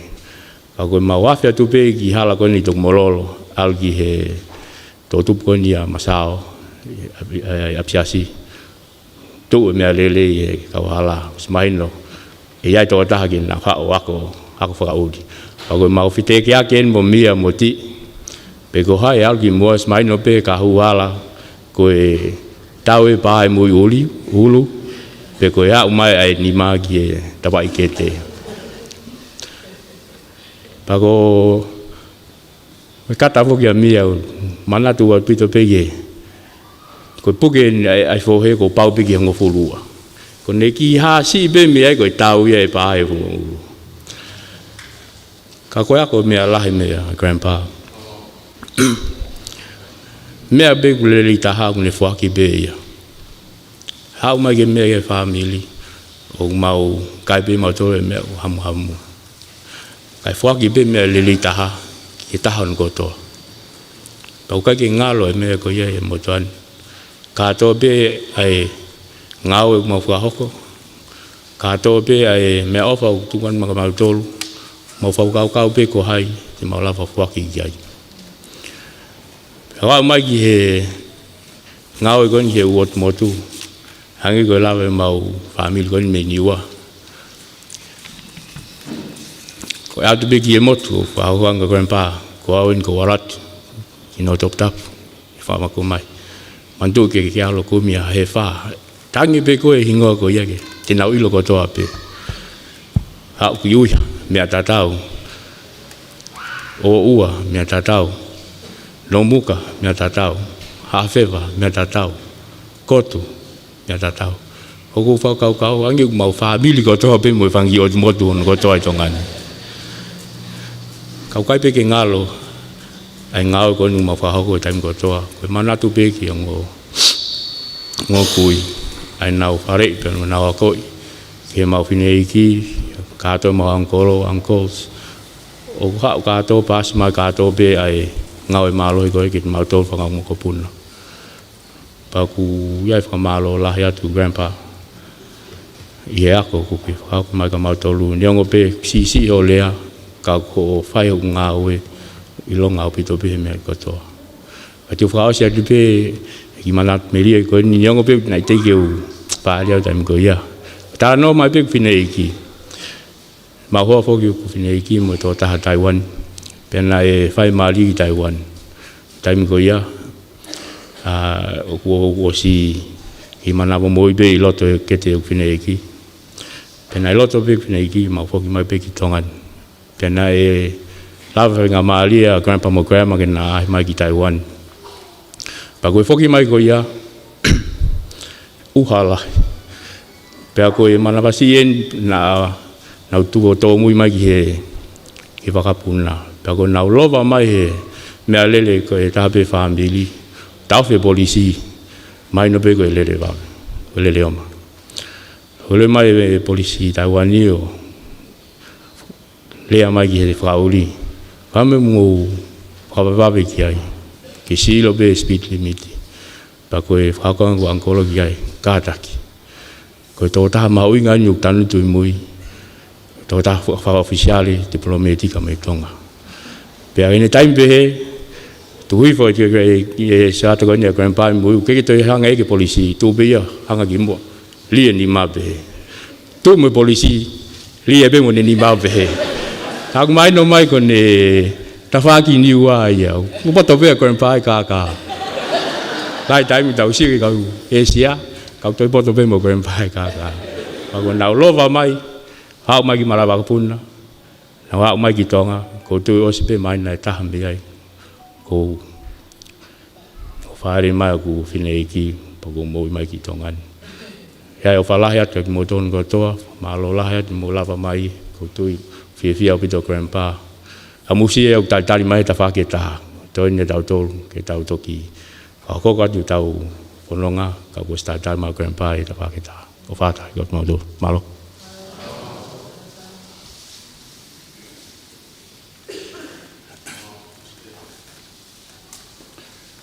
O korepe ke u hufanga he tala whakapapa kua se ona whai. Pea tuku mua ke u whai ha whakapapa makehe ki he toka ai koris mua. Tuku pe mua ke whai ha ki i mea fo o wia o kui kai koe manatu meri e nia. Hika ke ulawa au o manatu meri e ki ai. Ko e ku tu aku, ko e ku whakamooni. Ko kore whakamore a tupe, ko tangu tupe i lalohe o whatonga i tako ko i mau o mai ka atoa mau tolu mi niua. Pea ngana pia moia. He na awe tau tolu ki ai o ui ko e whakapotu. Ke tau malu i whonuani, ha hau hakakai mea wheitu ke. Ko whakamooni ki he ola o e mā i moa ai tu i ulu aki ke whakotuu ai koristonga. Pene ai pe hono tala, hono uhinga. Aia ko e ku whehokotaki mo e korismua ko e ni mawha e taha. Pea koe whanau ia o ku toko lahi. Pea kau e nia i he whanau lalahi au pito ki mua. Na nau osi nau tolu me i api ko atere, pea nau mea nau tolu whai whatongia ka mau toki lere atu ki mau tolu. Pea mua ni pe lau ia e whai whekau. Tonu pe ia, mu whanongo mai pe ki ai na e ako ia pea sivio huu ki loto. O ki mau tolu ia na mau whakatete mai mau tolu he ki i puaka tapu, hange ka whakatapu o swai. Mo e ki i tokonaki, mo e ki i se niti, o atu ia ki ai ka lava ke mau hu atu, pako mea u kovea e mau wako. Mea ne sa ia e ako, ai tangata, na e sivia pe mahino ki ai. O ki mau tolu, malope e mau hao atu. O kou whaka mo oni, ki he ngahi te whitoi mo oni na e teu ai ki mau tolu i he koristonga. Ko e whaka apa. Taimi nau ke isiha ke aina nau mea kotoa nge pe i he aha korisi. Pea mo oni pe lau ia. Ko tamai ki lalahi ia, tamai ki au talavou mo whaka afu ofa. Pea koe mau sio mai koe ke aluanga e kau korismua, na e kauen he tangata talavou mo whaka afu ofa. Mau fia katoa mo mau whakaamu na e toi tonuange hono whau ho mau fuotunga ke mau hange ko ia. Pea nā nauoange mau whanongo i he nau whaifatongi he pure anga whakaafu ofa pea na e kai ke toi whehu ia e nau poto mo e mau whakaamu pe whaamuange mai na e kai ke ngata pe i ho mou talavou mo poto kai tuku maha ki mea ke mau fou aia o ku mau hala atata. Ko e whaka apa, e ku whanongo koe ni ki he ngahi manatu meri e ko fia ai.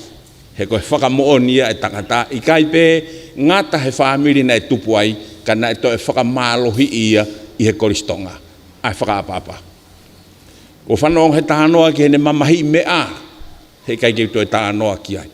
Ko e ngahi ulunganga ia na e whakotuu i he api koe ni na mausi tuu ai. Ko e toka ngai o e kāinga nā ne whaia. Ko mari loto mau pehe he tānoa ki he ene tā.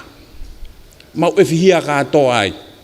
Pea ko hono hinga au tahape, ko e mau whaka amu ke leleye mea kotoa pe.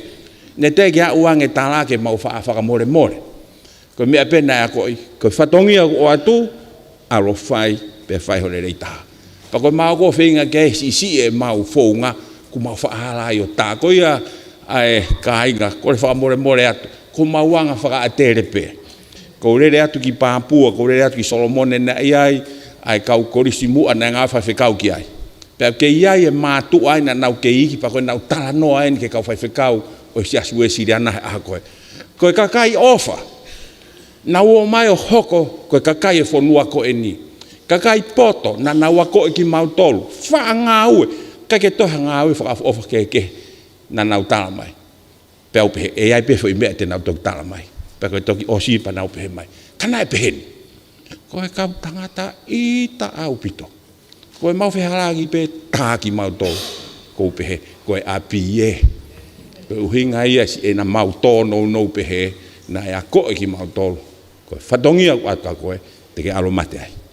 Pea whai ke rei tā. O koe ka taha whoki mai o tala mai koe ke lawa. Koe whoki mai pe mo teu mate kua lawa. Korisimu, whamalo atu. Kua lawa whatongia. Pea ke alu pe, pea ke si o mai ka mautolu pa ke lotua mai ke mau hoko atu kati koe. O whai e ngā ue ki hele rei. Lewe malang kau tau atu.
Tapu mo e awhio e tau tahi o tua i o tau hahonga. Io ka koe tamai, alo mo lau mare manon. Patu ke putu top tapu ko whakaya tapu ke whaya tau whakawhiangai ko tau tua. Tere tapu e ni ka irimarei pa pewa ka mbere tuangana mo howeiki. Tapu atu ki tangatai ki whaiwhikau, manaki, utawak, tarea ini meitolu, whaolunga tonga. Tapu atu ki whahum, whakalangi o aho. Tapu atu ki ngō urumotua mo ngō whamiri. Tapu atu ki witou, whanau paia. Tapu atu ki sika mo wharea matapure. Sola mo e vulangi tau kau whataha i e whiawhini. Hau atu ai whakatapu. Fiona ke hoa paremi atonga.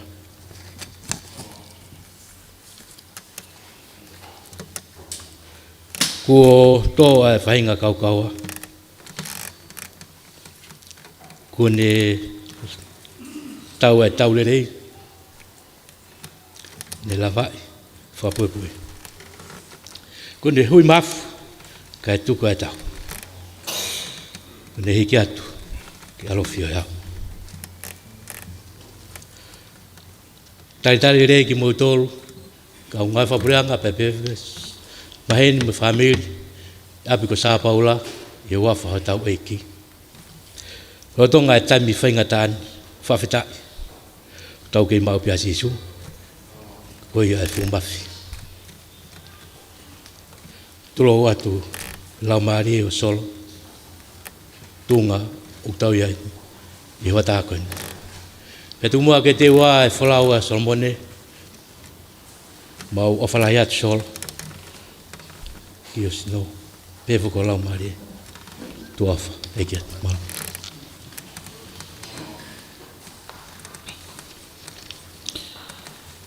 We have come together to remember before God the life of Solomon Fifita Tohi. To give thanks to all he has meant to us. To commend him to God, his Creator, and to affirm our faith in the saving power of death and love. In the hope we share through the death and the resurrection of Jesus Christ. May we all stand e tau hiwa whakawhetai ho o wha liringi ai ho tata ufulai e ngā hala hoko ai ki he koloria koe kotoa e mo ui te uhiwa ko hui tawake ake tukuloto hoku ure o hea mo po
Hear the words of Jesus Christ, our Savior.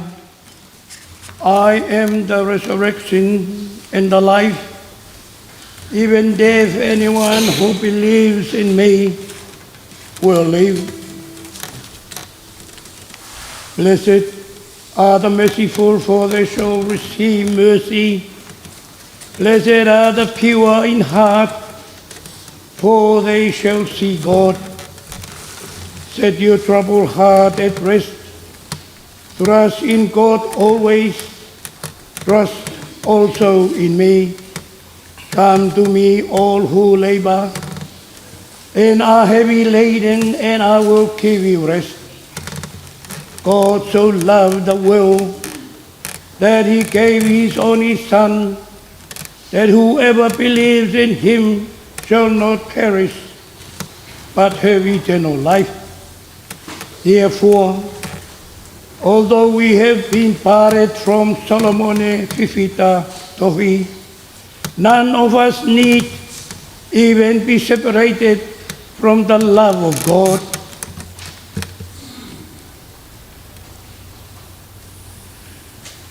God has promised forgiveness to all who truly repent, turn to Christ in faith, and are themselves forgiven. Let us confess our sin. Say together. Merciful God, we have sinned in what we have thought and said, in the wrong we have done, in the good we have not done. We have sinned in ignorance, we have sinned in weakness, we have sinned through our own fault. We are truly sorry. We repent and turn to you. Forgive us for our Savior's Christ's sake, and renew our lives in the glory of your name. Amen. Through the cross of Christ, God have mercy on you, pardon you, and set you free. Know that we are forgiven and be at peace. God strengthen you in all goodness and keep you in life eternal.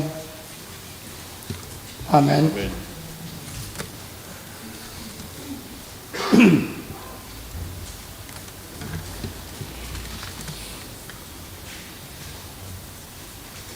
Let us pray. We say together, God our Comforter, you are the refuge and strength to us, help our close and pain in times of distress. Help us to hear the word of our faith, that our fear is dispelled, our loneliness eased, and our hope awakened. May our Holy Spirit inspire our knowledge for the peace and life of constant love, through Jesus Christ our Lord. Amen. A remembrance. In a time of silence, let us make our personal thanksgiving to God for all that Solomone Fifita Tohi has meant to us.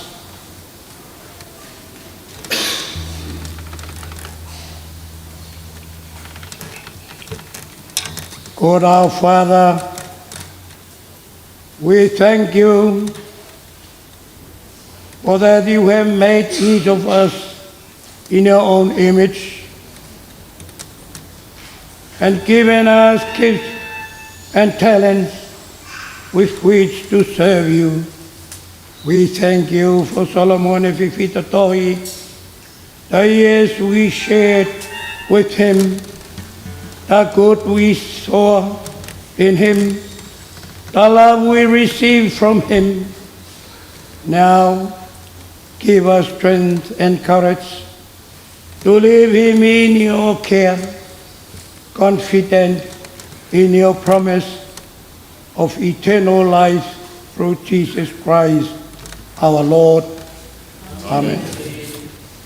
Almighty God, you judge us with infinite mercy and thus cease to love everything you have made. We rejoice in your promise of pardon, joy and peace to all who love darkness of death into the dawn of new life, and the sorrow of parting into the joy of heaven through our Savior Jesus Christ, who died and rose again to live forevermore. Amen. Please seated for the lesson.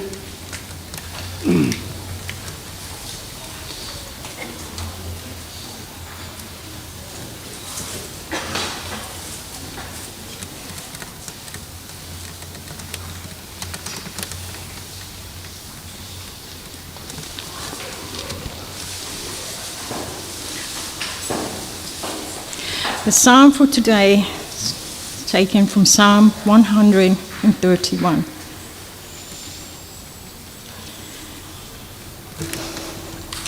Lord, my heart is not proud, my eyes are not haughty.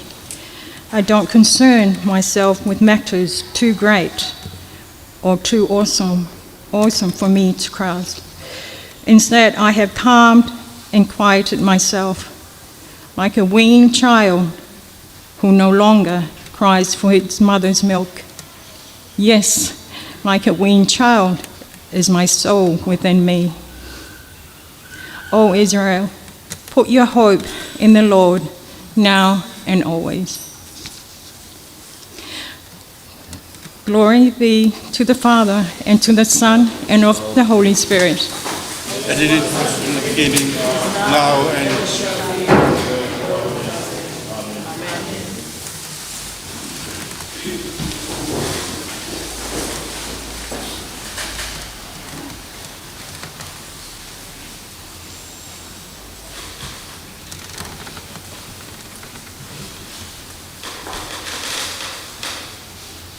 The second reading for this blessed day is taken from Philippians chapter 2, verse 1 to 4. Philippians chapter 2, verse 1 to 4. Therefore, if there is any consolation in Christ, if any comfort of love, if any fellowship of the Spirit, if any affection and mercy, fulfill my joy by being like-minded, having the same love, being of one accord, of one mind.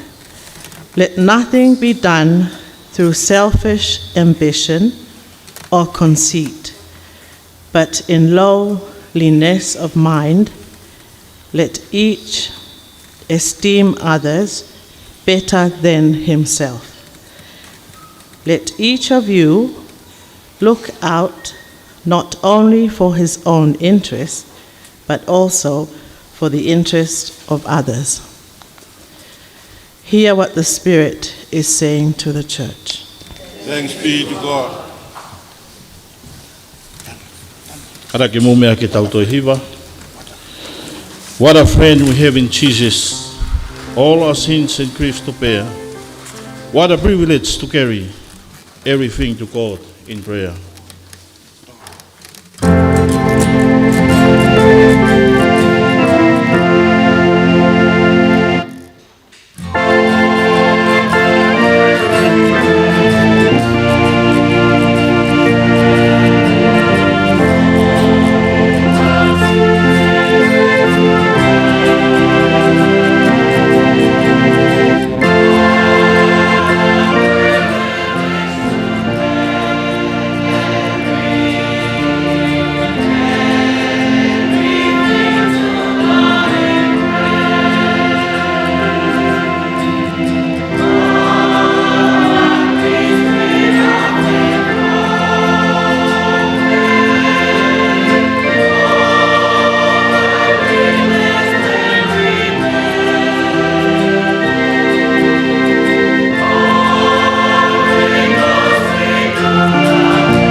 Ke ko ngai te momo, ke ko kai ngā, ke koe tau ngā aki koroa ia. Te ria na nau te utara te koe, he to tongu ai te koe. Ka oka ki ka teo e kātoa ngā, hui a kau masiwa, o lavea, o titisi mo skui. E ngonu ia ai a koe, koe gai nau whatotongi ka te koe. Ka e te tongu ka te koe, i he tō tuu o ia ngā tongu. Ko wholopola tonu e ni ai e ti.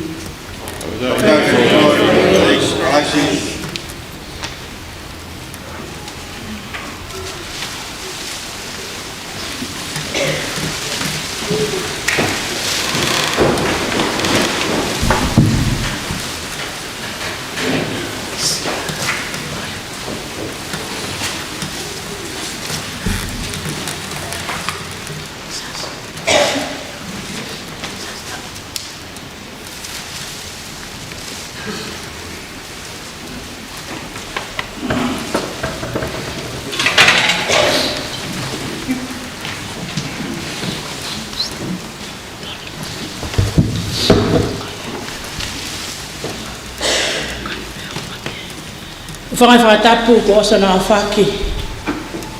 Whakatapu e iki tau hawhangai hoa tā koeni. Tā tā ke whine motuani. Lā watu ai ki pia kalaf no no. Tangata ko Solomone whiwhita tohi. Ratonga e ne whahok whatongia. E potu ngā oe polisi. O preanga tu bom. Ke whetutuki te vitohi mo whaamiri. Hara whetau. Re ia nuku alofa.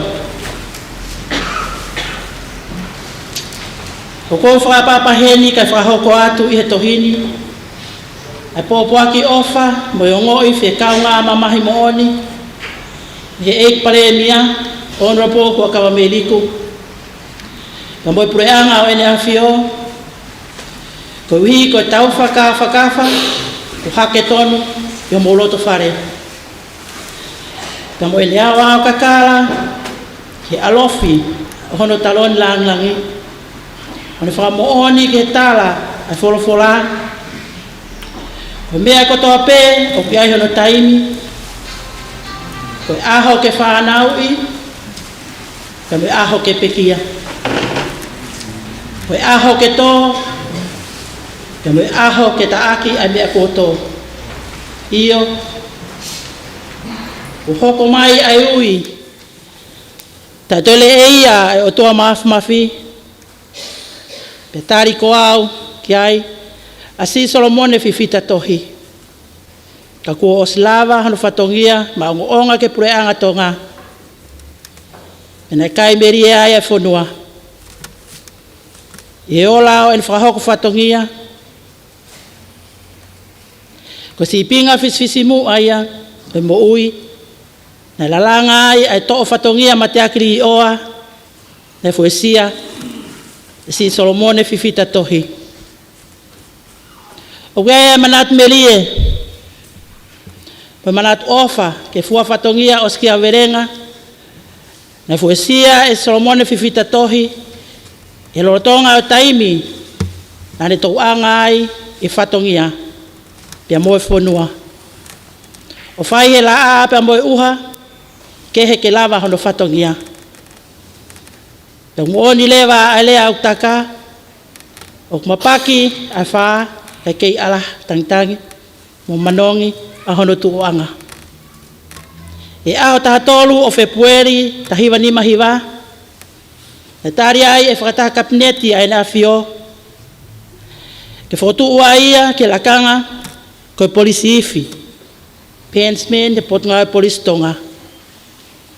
E kamata pe o ene to ofo he whatongia, na fisiki tua mai a ene ofa whonua. Pea mo ene mateaki hano whatongia, pea kanoni aki a ene talangofua, he nane tariangi, moroto veke veke, ke whakahoko hano whatongia ma onga ma e kakai o whonua. O tatau ai pe, i he uha mo laa. I ene pehe, na ni hoko ai, ko tamai o eik whralaanga, pia ni lawenga monu, i ngahi hiki lakanga, a en whahok whatongia, o whakatatau ki hono pio ka lafi ngā aue whakapureanga o anga pehen. I aho taha tolu o Februari, tahiwa ano taha, na tari ai e eik pare e mia ke whakapapau i hono whakotu uia ki hono lakanga, confirmation of appointment. Peke ni hiki hake, promote ai be ke lakanga, ko polisi constabele class tolu. E aho uraki o si ulai tahiwa ano fitu, na tari ai he kabineti ai nea fio, ke ni hiki hake ke lakanga, ko kōpila class uraki. E aho ngofuru o si ulai tahiwa ano valu, na tari ai he kabineti ai nea fio, ke ni hiki hake ke lakanga, ko pila whai ako ke kau hufu o. E aho taha wha o Februari tahiwa whitnoa, na tari ai he kabineti ai nea fio, ke ne hiki hake ke lakanga koe saatini, pe whakailonga tolu. E tahiwa whitunoa, ai pe, na ne wholau atu ai ki Piritania i hako mahina e tolu, ma e kau polisi whai ako. Ai ana whakahoko ai akoni ki Metropolitan Police Training School, Hampton, United Kingdom. E aho taha o katopa tahiwa fitu tolu, na ane whulau atu ai ki Siniva, Switzerland, ke ni kau atu ki Narcotics Fellowship Course, pana e whiunga mo mahina e taha, ono whakahoko o e akoni. E aho taha fito Sanuari tahiwa fitu wha, na tari ai e kabineti ai nea fio ke ni hiki hake, ke lakanga ko inispe kita polisi. E aho uraki o Sune tahiwa fitu hiwa, na tari ai e kabineti ai nea fio, ke ni hiki hake ke lakanga ko inispe kita polisi pule. E aho walu o aho kosi tahiwa walu noa, na tari ai e kabineti ai nea fio, ke ni hiki o ngā aue whaka immigration officer, he waa immigration. E aho tau noa me tahiwa walu taha, na ne wholau atu ai ki Port Vila Vanuatu, ke ni kau atu ke ako whekau aki, my external and internal migration. E aho taha nima o Februari tahiwa walua, na ne wholau atu ai ki Siapani, ke ne kau atu ke seminar whekau aki, my contemporary problems in securing an effective and efficient and fair administration of criminal justice and their solutions. E aho wahiwa o September tahiwa walua, na ne tohi ai ke eiki minista o potunga awe o kole ke ne mālolo pensoni me hinga awe, he uhinga whawhaitoo. E aho raki o Tisema tahiwa walua, na tari lele iai e whataha kabineti ai nea fio, ai ne kore mālolo pensoni.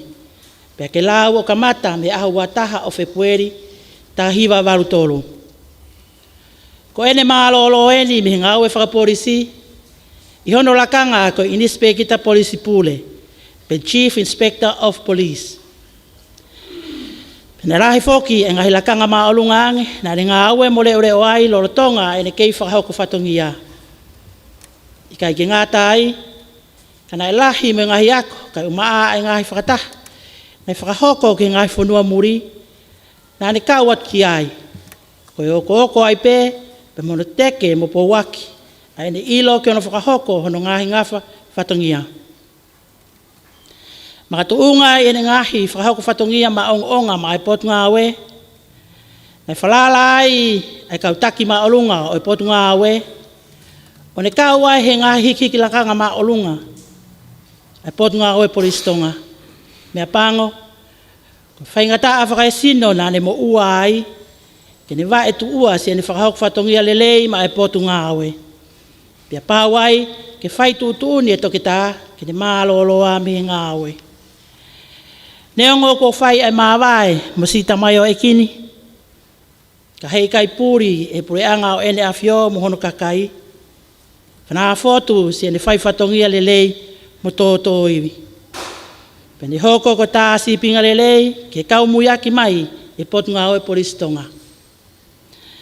Manai whiunga whakatoa lewa e ngahi tau na ane si tau tai o lai e whatongia ta moe potunga oe polistonga pe moe tau e ua furu maa wha moe aho e walu. Koe tau lewa e tolungo furu maa walu mahina e walu pe moe aho e fitu a ene hoko koe ofisa ngā oe whapureanga maa lolo. Ie ahoni o toka a Solomone fifita tohi e nonga mo fie maarie a eiki e toi anga o erioni pia ie malu e fukatonga koe tumu me ao whangatuku ia e whakaapa me manat ofa me hunga ia ai pure anga o ene afio koe uhi koe tonunga si ene whakahok whatongia Parotonga ene kei hoko koe ofisa polisi o se vāri sivile e potunga e polisi pe mo pure anga tonga Iyo, koe kau i kuna ia, o lawa hona o whatongia. Hiri e ngā we, māloloa. O si whai tokana, toi mo ui. Hiri kolosie, mau e kalahuni. Lorotonga e taim whainga taani, Whatawange ki o tua maafu mafi, kene ominonga, o fie maarie. Pakane whakamalu, hoko ko hotau hufanga anga, mo tokoni matu aki ofi, he taimi e maawae. Kai oua ko tau te au sia hotau api mau, kone osi teu, koe mo uita ingata. Ya hoko mai aine whakafie maarie, o hange halolo ko ringi, ke tahi nai hou. Beke nofo ia mawai pe he kelesi mo tāpua ke o tua e whaamiri o Solomone fifita tohi lau i kuonga. Iyo o kei sātai pe a sātai te eki riwaia. I he loto whapaapa mooni. Honorable huakawa me liku pare mia tonga. Alo.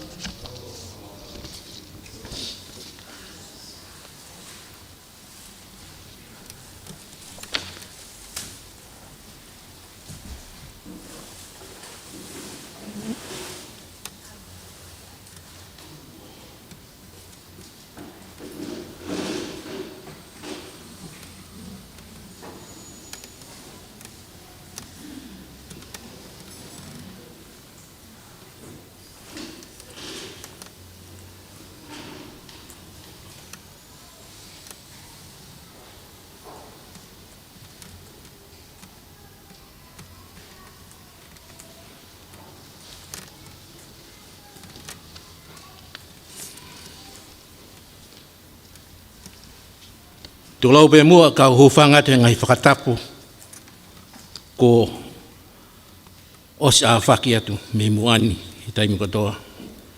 Ka lava mua ki au si whahoko atu ha whakalawe ki he mooi a Solomone fifita tohi. Ko hui ngoa ko sa si whatantawa ki tohi. Ko whika whāo i whanau a Solomone tohi pe mo whitituki tohi whoki. Na ia e lalahi au ka ko nau osi si malolo ko toko toru. Te kamata pe mua he haki i hoko no ki he whaamili ko no solo. Te ngau e pe solo ho whaingufua ko hingoina i loa ki. Ko tangata iki ko Viliami tangata o la kepa. Ko ene o mātua ko sate ki Niu Palau pe Molilius Bolton Young, pe na ilo akia ai lile, pe to ilo ang ai lile pita, i taim lah. Ko sa tekniu Palau na e tupu ia mea Manase, mo le tere. Ko le tere ko ni hako i foia ia Namoa. Pe ko Manase na hako i foia mea tupu ma alohi, mi wawa. Sa te hokot ke a Viliami tangata o la kepa. Hange ko lau ki mua ko William tangata la kepa ko tangata ai ki en go asolo. Pena iai fok me whanau a lile, he ne maari mo pita nau, ko e leni, nai mau hoa kia William Leven. Pe koe whika ua, ko Sela, nai mau hoa kia William Maake. Sai koe whine iki, ko Sulia tohi, ko no ingoia uk tohi, kana e uia ke lau vewe. O ku mahalo pena ia u whanonga ngahitala noa, koe hau a hingoa ia me he kau kaho. Koe pehe tokua koe whaikawa a malakai tohi, ko tangata eiki a koe a lau vewe, pia masoa pe kaho. Pe whanonga ta soa pe ki he tangima e pepe, pia ne eke pe ko hai. Pia pehat ko he wha, ko whine eike a lau vewe, ok wha ere. Pia pehat lewa a soa pe kia malakai. Ke whakahingoa ko Ameria tupou lau vewe, ko hingoa e kau kaho. Ai ko hingoa ko ni, ko hingoa ia o hoa o taulupe tonga. Ko Ameria tupou lo wewe kulu tea. Pe au ilo ia kia pe a hingoa ko ia ai lo wewe. Kai ke toi ui suulia ia. Toki ile mau toki muita ko hingoa tohi ko suulia.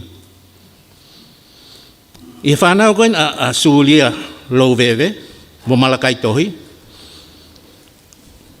Iyo, ko whanau koin a malakai tohi mo he wha. Ko he wha mei niwa top tap.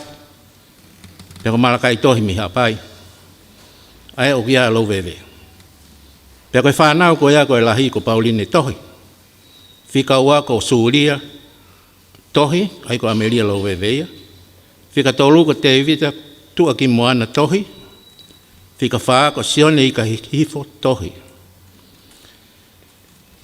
Nai toe mau foki mo e whanau a he wha alino mo e fisi. Kono hingoa ko po ese pita o iai a Savieti, ai ko whika nima, ai ko he whanau kana he wha. Nai toki maari a he wha mo Solomoni fifita, o iai ene toko ua ko Herena mo Karesita. Nai whakama familia solo ke whahingoa solo ko e Wola Young. Nai kai whia maari a he wha i whakahingoa solo, aka hingoa. Ko ia na ni whakahingoa a hingoa hono mariwa, ko Solomone fifita. He nana whakaamu ke naohi a solo, he na i gai ai hana whanau tangata. Ko uhinga ai na whakahingoa a solo, ko Solomone fifita. Mu whatonga e na te kai ke tohi a solo hi taimkwenia. Na tō tāna ke tbe tohi i hingoa o solo, ki muin i he lesisita e ko ngā api kolo, na i tala api e lau vere. Kono uhinga ia o ku Solomoni tohi ai a solo. A Solomoni fifita tohi ai a solo. O ikai ko Solomoni fifita pe. Sai ko whanau leo a vriami tangata o la kepa mo Suulia tohi. Ko e lahi ko Ellen Young. Nai mau hoa kia mo Sesevea. Pea ko e whika ua ko le ata Samoa. Nai mau hoa kia unga tautua a mi hapai. Whika tolu ko Ilaisa ne iula, ne malolo ke isi ipe ia. Pea whika wha ko Solomone fifita tohi. Whika nima ko Sioli tohi. Na e more i tahi e wakatouta e pureanga ko e teiko i he tahi wano noa. Na e toe ia e whanau a louwewe kia Robert Harrow. Ai ko whika ona ni whanau a louwewe ko George Harrow. Ai o kia hono moko puna ko Conrad Harrow a ni kutu wa inga matimatonga. Whika whituku arieta na ma hoa e ke tangata ko Michael Strong. Whika walu ko Meriane ko Nios Malolo. Whika hiwa ko Stella o iloa ak e Molokeini na ma hoa e ke Patrick James. Pe sisi taha ko Malakai na e iloa ak e Matu ko he nuhingoa na ui aki. Na ma hoa fa ka William tangata la kepa kia tayala lo amanu. O ia ia sona tani tangata la kepa yang na iloa ke no hingoa ai manilala. Na ma hoa ke Elisa fifita. Peko sisi taha ko lavnia yang na ma hoa ke so saia finanga nofo ko fai fika fra England ko nes malolo. Ko whanau lewa Solomon fifita tohi mo tāsia whitutuki tevi na namari e sias fra Englani e ahongo fulo siulai tahi wa whakawalo. Ai koe lahi ko Lilius Young fifita na e mauhoa kia Albert George Draper Tonga. Fika ua ko sate ki matanga i wailahi fifita e malolo hono tau tahaua. Fika tolu ko sekope ului la kepa makoni fifita na malolo i hono tau tolu. Hoko ai, ko si tangata honi o whakahoa atu, ko se ao si whatantawa ke tohi. Ko mauhoa ke Edwina Caroline Hikatonga tohi. Hoko ai ko Eliza ane iula tohi, mauhoa ke Richard Chen Hui Chen. Fika ono ko Lavinia Henrietta Hinemoa tohi, mauhoa ke John Harold Woodbridge. Fika fitu ko viami tangata o la ke patohi, mauhoa ke Hepsipa Farenga Meesi Tahafe. Fika walu ko Siweli Makatohi, mauhoa ki a Catalina Willi. Ko nawe kuna hana koine lea tio koine utau whanongo ki ai. Fika hiwa ko Tony hei waha tohi, mauhoa ka Sandra Ann McDonald. Fika hongo fulu ko Petsi e ki aki upangai tohi, mauhoa ka David Paul Johnson. Fika tahataha ko Richard na au pangai, mauhoa ka Victoria Sandra D. Koloma Matangi. Fika tahawa ko Sela Tupou Cecilia tohi, mauhoa ka Tutomu Nakao. Fika tahatolu ko Solomon Evoi tohi, mauhoa ka Cindy Cano. Fika tahawa ko Christine Paenga Lafa tohi, mauhoa ka Heneli Vete. Peko sisi taha ko whonuku siana ni lima lei fifita tohi, mauhoa kia Dennis Tunukuafe. Na tupa solo i he whiau, o whialua ki holo pehe whamilian tamai mone whae. Na alu ki o ua ki ene kui, ko sa teki Niu Palau, i Christmas tahiwa tolu walu, o a o te peke kongi mua tahiwa tolu hiwa. Ko ane tangata e ki, ko viam tangata o la kepa, ko e mohu tare niti. Na ensinia, tufunga, fōwaka, tā mea lea, ki tā wāring, pensio, mementaling, pehe foki ki hene manako ke hiwa kakala, ka umaa e whaikawatonga. Na inima lelei moa la poto e pia solo, o hoko ki hen tangata iki. Ne fuongoi moa ne solo, ai more i tahi ai ni tangata iki, ki tā hiwa tolu hiwa, kono tā hongo fuluia. Na whaata noa solo ki heni fie mui mui holo, en tangata iki, o a oi peke aho ne maloloa en tangata iki, a vili. Koe aho ne teo wholau a vili ki ewa, nei whainga solo ke kau, mo ia kau wholau. Koe ia nei toia solo i he waka, koe whi kau ai pehe wholau. Ne os ma wahe de waka me nuku alofa, o tok whakatonga e vili, o kau a solo i wholau. Nei toi ta whoke a waka, whoke mai ki nuku alofa, ke whakahifwa solo, kau hinga nei ke loto ki a vili, ke kau he wholau. Nei pehe na e whakatamaki, na e ai e whakatamaki, ne hoko ki he wholau, kua nau mei tau ki e ua.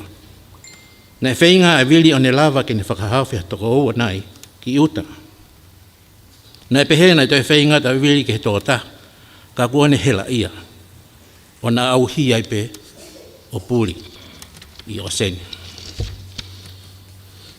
Ko ia na whakapapau i e pe solo, e kai toi mui e ngahi tarini te tangata iki.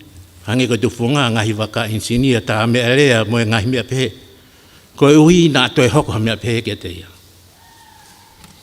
I tahi wa whātaha i he kalasi nima, na i kalasi nima ia solo. I heako, a sias tonga tau ataina. Hilia hono turi me heako sa ante lu, ko pau. Ne teu en ke sivihu a ngahi korisi ke koris tonga mo koris na fualu. Kana I kai fie hua solo ki taha ia na hua. Ko ia na ane toi kalas ni mai pe I tahi wa wha ua. Taimina na I tau ngai e kau Amerika he tau honua mamani. O whaia e whetukutuku a kakai no whakolo ki uta. Na iai ai to wako solo ia mangahi kau ngā mea. Na nau no whalope nau tolu he kemi o kau Amerika. Ni nau maheni lere ia whuk me kau sotia. He nai lere I nau le whakapaalangi. Ko hinga na nau wako I saan te lu I kau paalangi. Na toi mama whanga maria solo o toi whoki. Ki he ako na whuanga e siasingilani I haa mea. O toi kalasi ni mai pe. Ne whai pe a tuli a solo me he ako ko e tō muiang he osi. E maa lolo whaka wike. Na tō mui whoki he whiaf, na e tōn ke whoki he whiaf sāpate. Toki a solo he monite. Ko ia na toi whai ha haua holo he kemi a kau sohotia Amerika. Me kau nusila. I tahiwa whātua luna e whetauraki a solo mohono kau ngā ako. Na nau lava ke koristonga. O nau talange. Ke nau huu ke korisi he nau wako I nau tolu ia pe au I kai te whi mao sivi. Teu a solo ke huu ko eke mai he tiuta whai sivi pe au kia haani sivi huu. Pe ane tali I kai.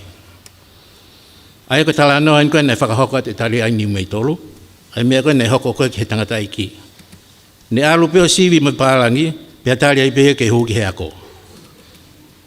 Na lawa ni sivi fika me lea Britania o hoko ai ki he Form 6.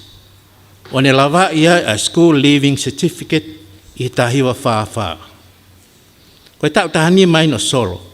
Aia koe tau sisi tahaini ko ne lawa I a School Certificate I taimi no pe. I tahiwa whā no, na ne lawa ia si maalunga taha tongani koe Public Service Exam. Aia o whakahoko he tau e ua. Na toko si e kau tau ua ia ke sivi, kai fuulahi ai whie mao e kau ngā whapureanga. Ko ia ina whangofua ke lava pe e kau tau ua ki o sivi, kai toko whakakato ki mui e nau taimi. I tau tatau pe e tahi whao no, na e kamata ke ako e tufunga mo e whakasansani I a tere. Pena e whai ako e whamiri pio solo ko Paula Moa. Na manata solo ki hene whapapau na ne whai he marolo en tangata iki. He ikai ke tufunga pe ensinia po ngahi mea pe he. Na e kaulahi e huinga na ikai ke tokanga solo ki hako koe ni. Na e whai pe ekeang I Paula ki a solo pe koe haa u ikai tokanga ki hako koe ni. Na e tari solo ki a Paula ane pe he koe kau tufunga koe kauanga hala. He ko nau tolu na nau tutuki a kalaisi ki he kolosi. Ne kata Paula o ne tala ki a solo, koe kau tufunga ka pe uang hala. O tola he wita e kau tufunga, o nau tu maarie, pe ikai more nau paanga mtotong hata ke whai nau ngā ue. Nai lili ue nei whakau a solo, o toi foki o ako ngā ue. Ne hoko at whoke ngai tare niti ki he musika, ta tau pe ke he hiwa, mo mea rea, o ne poto le rei he mea ifi plasa trombone. Nā ne toi si poti whoke, o tu ki mua he puna akau, he tolo puna maalunga, mo puna loloa. Ne o ngai mea le rei koe ni, ka koe tu o fiha en hono mei tuli o solo me ako, koe anga furika vanu, whakakata vare mo pau ufoki. Lolotonga e ne kei a tere, na hi whakinima whakataha a solo mo suri hopo noa mo pita vi I sias Inglani. Ko toko tolu ako tutuku kotoa I saan te lu. Ko iai e sahe whawhitu na e mauai e vika, na e whi mauai e vika ko Reverend Weber. Ke nau huu ki heaka whawhai ako, he na e toko taha pe e whai ako hoko ko whinihala pua. Na e huu whakaitai pia solo ke koris whawhai ako, tuunga he ikai tari e suri mo pita a kore a Reverend Weber. I tahi wa whawhitu mai whawalu, ne kei tuu ki mua e pia solo e spoti, kai tau te whito ke puna kau mai he tolo. neongo ai tae whakamalo sino mo whai ka watonga. I tahi wa whawhituna e kore Reverend Weber a whetutuki. Ke ni hiki ange mua ke na nofo i api no whangwhawhekau Inglani, ke na wheohi mohono o Vefine ko Catherine. Ko uhi ka alapota solo he tufunga, na e whae e solo e ngahi mono mo i whakalelei, i he mea na e mau i api no whangwhawhekau. Ko tupunga ini e na maheni mo whetutuki tevi. Na e os whakatonga i peia e solo a whetutuki, mi he tahiwa whanoa. I he aho fulo si ulai tahiwa whavalu, ne maria e solo mo whetutuki. O na nofo pehe a whawhekau, i a whawhekau. I e whoki e Reverend Weber, na hiki lewa solo mo whetutuki, o nofo i he api hongo mātua a whetutuki. He koe na whine iki i pe na e nofo ai. Na e kore he tariki tā koa solo, ke tokon whai ako i pēa, i he kongi mui o tahiwa whāwalu. I tahiwa whāhiwa, na kamata whai ako a solo i sa antelu. O ne wahe ka sovaleni nima he mahina, me he tahiwa whahiwa o au ki he tahiwa nima tolu, i he ne whakawhisi. Ko kamata ke toi lahe whanau, toko lahe whanau, pa ui kai malawa he ki wahe, ai tau he whamili, ma alo mo ngō ue mo tautai. Ka pau ngā pa uri e alu ki utahe aho. Pea ka pau e ngā o aho e alu ki tahi o tau māta i pa uri. Ko ia nei pehe ai anga, ai whainga soro ke whiau ai whaimau ano whamiri. I he tahiwa ni mawalu na e whai whekaua a Reverend Tamahori i e Sias Inglani. Pea kore e Tamahori ki a soro, ke ki ngā ue tau taha mua. Lolotonga e mawahe a whine halapura ke whakaose nea ka whaiwhekau i whisi. Ko ia nei hoko a solo koe tiuta lahi o whaiako he Form 7, he ule so niko toa, ki he CV Lower Living Certificate. Koe toko lahi taha ne lava i he CV Lower Living Certificate he tau ko ia, ko Sandelu. Na e kolea e Tamahori ki a solo, pe whewhe ke ako whaiwhekau a lewa he osi maa whine halapua me i whisi. Na e tali e solo i kai. Lolotonga i ni ko whainga e pule iwi polisi, ke huanga solo iwi polisi. Pai ke ulawe ke ta whako ni he ku osi whakakato te inispekita, ai u mea ko ia. I taimina ngā ue a solo i he polisi. Na ia e whangi mea iki na e whaalawe ki ai tangata iki. O pehe ko ana e ke whakasianga mua meang.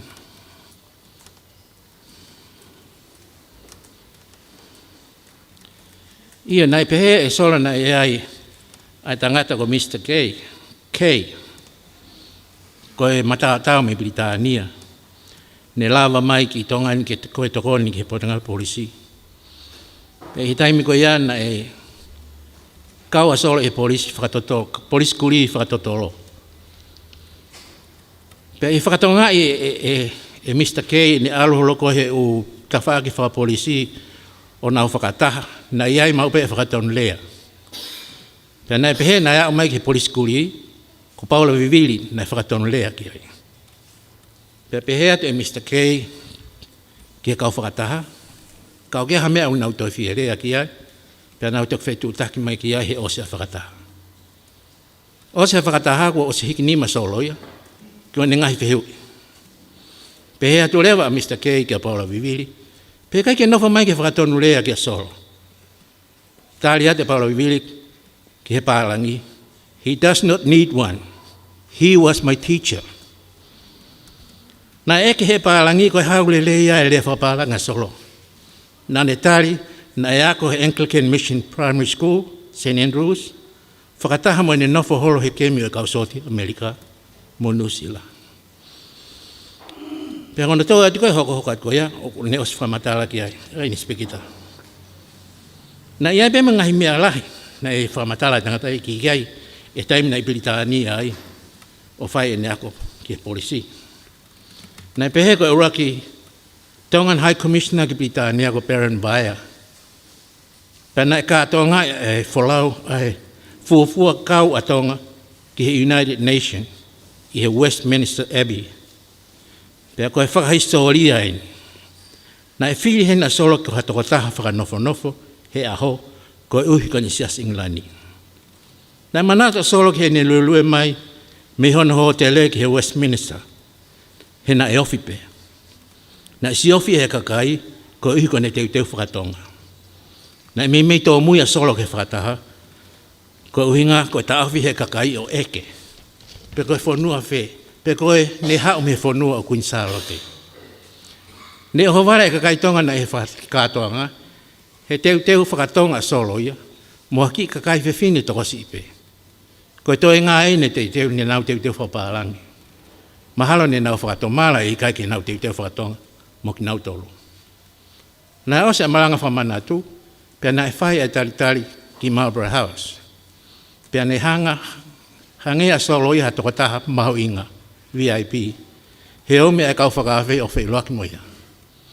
Nā e oho vareak Mr. Kay. He ne toe whailoaki mo solo. Pea ne fia. He ne toi sio mai ki ai. Nā e fie mo i kina whaka solo he whailoaki me kakai. O i kai lawa he ki inu whakamama whana. Ka kua kamata maa whana e kautonga ia. I he kātonga.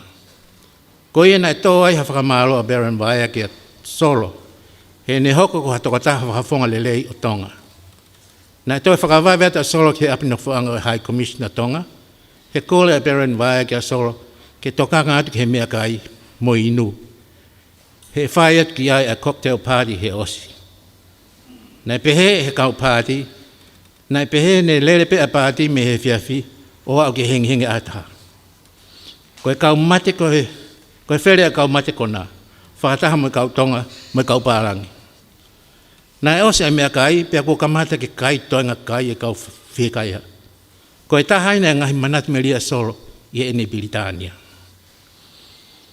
Nā toi ai whak me ngahi aka no ane lawe ki ai, inispekita polisi. Pai kai keu toi lawe ki ai. I te sema koe tahi walua i malolo a solo me ngawha polisi. Tuunga no ngahi lawe mutua. Whakataha pe mo e whare e apot ngai mo ui. E tahi walua no, na ki whakotua ai a solo o whaenga me mahina hiwa. O se ngai sivi ne mauai o kune whakotua hi kansa, o kamata ki holo ai ne mo ui whakasino. Ko ia na whaelei, na e whalei e hatoke tā e taha mei fisi koe kainga peo solo, ke whainga solo ki tō poleanga, ke whaihano sivi mo e whaito. I tahiwa walu fitu, ne lawai a solo wholau ki Australia, tu unga hene whainga a hono whanga uhiki o kunau no whanua ai. Nai tokone lahi a tokta ofo niu mei tolu, koe kainga peo solo. O kuni ngawe whakatokta i se ne, o whakatau kei a solo ki whaunga, e whai ake a whaito o. He na i kai malui mo ui, kai aha malui mo ui, le lei a solo, ke totongi ake whaito o. Na si whai bea whainga e tamasi e taha e whanau, o lawa totongi ata ko ngalahi e ngahi mo ua. Toko to whane mahaki mo e toke tā a solo.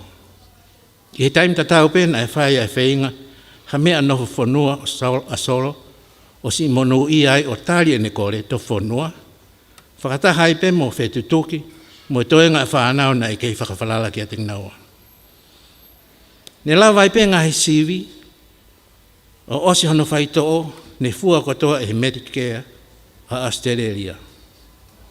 Nā toi lawai whaka solo mo ui i a ngahi taulahi, whakawhetai.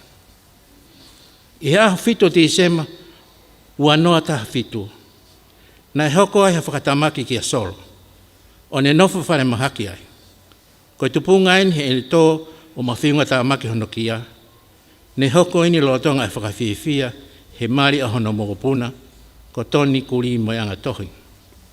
Nā i kai toi lawa solo o lue, o ne heka salio te holo aipe. O ki aipe hono mahaki tauhi ko hela. O whaaki toko te whare mahaki ai he tō tua koe e ne hela. I he aha ono a kosi hua noa uua, ne toi awea solo ki whare mahaki, ko hela aipe, mo e kovi ai mānawa. Ne toki sivi ato ilo o kusi ipuke i he COVID-19, whakataha pe mo i ki i pneumonia. O isolate ai pe i whare mahaki vai ola, whakataha ai pe mo i tamatauhi mahaki. Talu e na tāmi whane mahaki, mo ne tokoto, I kai toi lava o kai mea kai, ko inu mea huhu ape. Na isi holo ai pe ai mo uia solo, ko uhi ko I kai lava o kai mea kai, e ahawen e onongo futupu. I tahaua whanima o hengi whalaite, aho o walo o katopa, ua noa ua, ne hike atu ai, a Solomone fifita.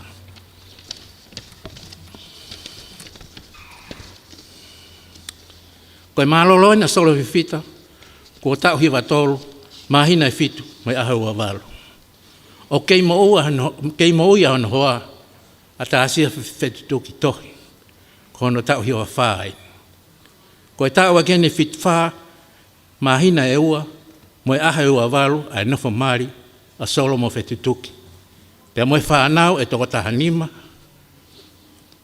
I whanau e toko tahanima. Koe toko tolu he na whanau ko malolo, ka e toa e toko tahaua. Koe whakamangapuna, o toko tolu fitu. Whakamangapuna ua, toko ua ono, pea teu eni ke mokopuna tolu, ko malolo a solo ia. Nai malolo whakapure anga solo, ka nai kei whakakaunga tāmaki pehe ngai whatongia kehe, he siasi moe whonua. Ne kau whaka solo e kau koristonga, moe polis malolo, nai mo ui wholoa o a umai ki ene malolo. Koe ngata aini, ai si I whakalawelawe ke mo ui a tangata eiki koe ni. Malo tua whatu.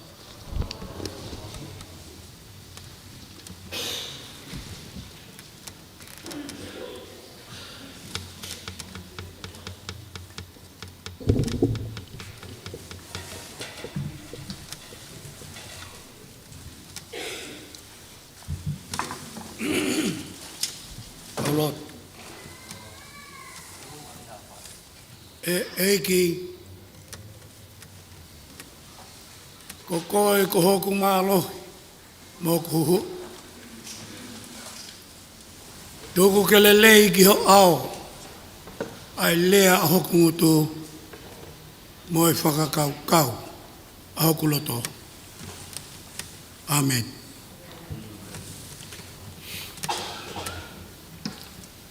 Patapuki he taha tolu tapu. Tamai alo pia moe lau maari. Patapuki he howeiki. Mea.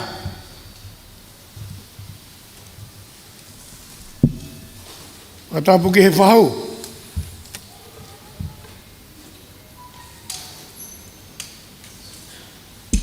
Patapuki ki he ulumotua.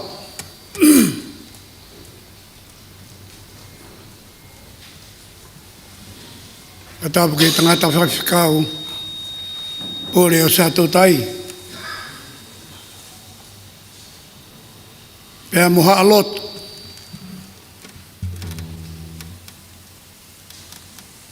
Patapuki a whetutoki. Witou.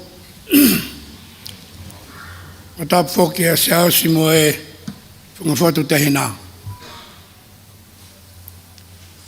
Patapuki he inispeki ta maalunga polisi.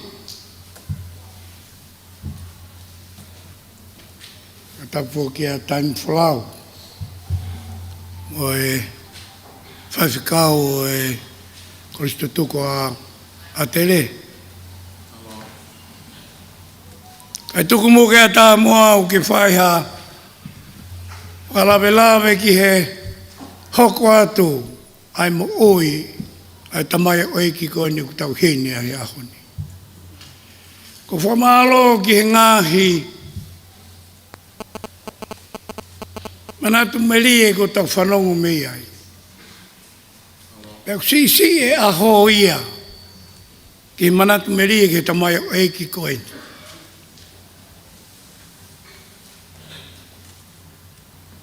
Ko tamai oi ki koe ni nā ilo me hihifo ki hahake. Me me hahake ki hihifo. Pea mo wahe loto. Nā tau whanongo ko toa pe ki he ngāhi. Manatu meri e ngā ue tonunga e tangatani. I tahi i uta.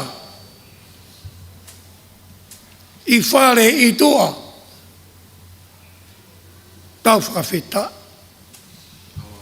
E whaki ofa ai otua. Mo whaki tare niti nai omi e tangata koeni.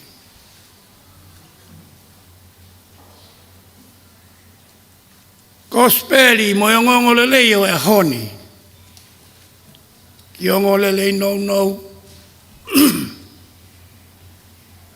Nai kai ke uhange. Koe kau tau kei wholofola. Hange koe. Pai whakao se atau tai. Tō mai ha wholofola. Ke hoa moe mo ui. A solo. Na aku to'o hake pē, ai re soni tūtu uni a honi, o hoa pē ia mo tamai o eiki. O ku hoa pē ia he koe tangata ngā ui. Tangata ofa. Pea kou to'o mai e konga ki mui, o vesi ulaki, kosperi aluke. Olo whala mā sisu, ka whai hao kātoanga, pe ko hao whakaafi. Oua, nā ke omi ho kau ngā me a. Pe omi ho whamiri po ho kāinga. Pe omi ho kau ngā api tu mārie. Koe ha. He te nau to tongi whakafoki kia te koe. Ai ofa. O ke whai.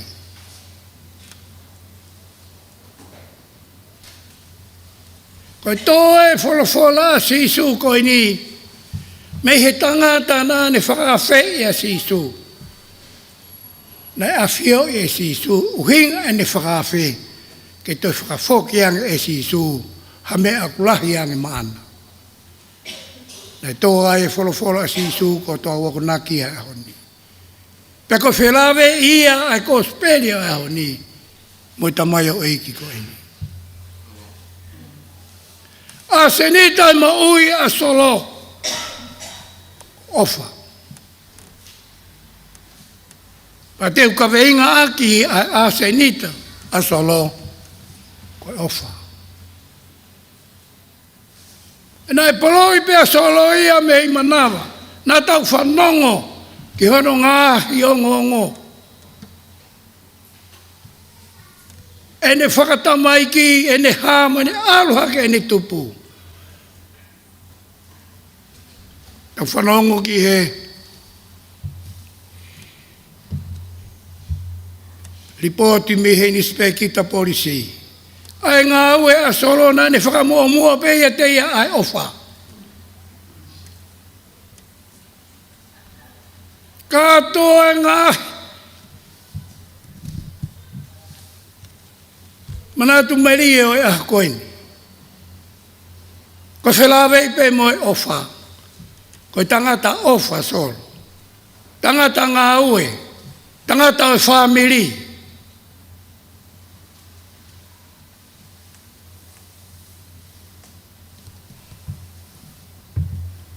A mea ata solo moe hoaki a stereria. O whae na sevi. Ma o whainga maari eo he taime kuna i waki mai ai. E na wholau. O na whau mai no sila. Ma o wahe o taime lahi o tala noa pia moe tangatani. Ko mea koe ni nai haa mai. E manatu meri e na whakamatala ko tope e solo. Ke te au.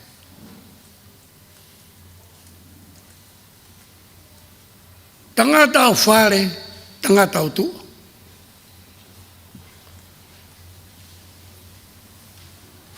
Koe ngau e nai manako a solo, ke ngau e ke kai hono whamiri. Whawhanga e solo, e ne whanau.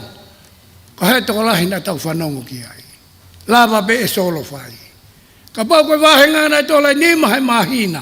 lava uta, lava pe motahi. E na ea fio I he o tua a se nita solo, koe ofa. Ko ia na e hifo hono aloki mamani. Kei toka ngai koe mua o masiwa. Taha si pinga ka koe mua o. Totongi eia. Ai hia atawa. Na e mate kake mo ui pia mo ui.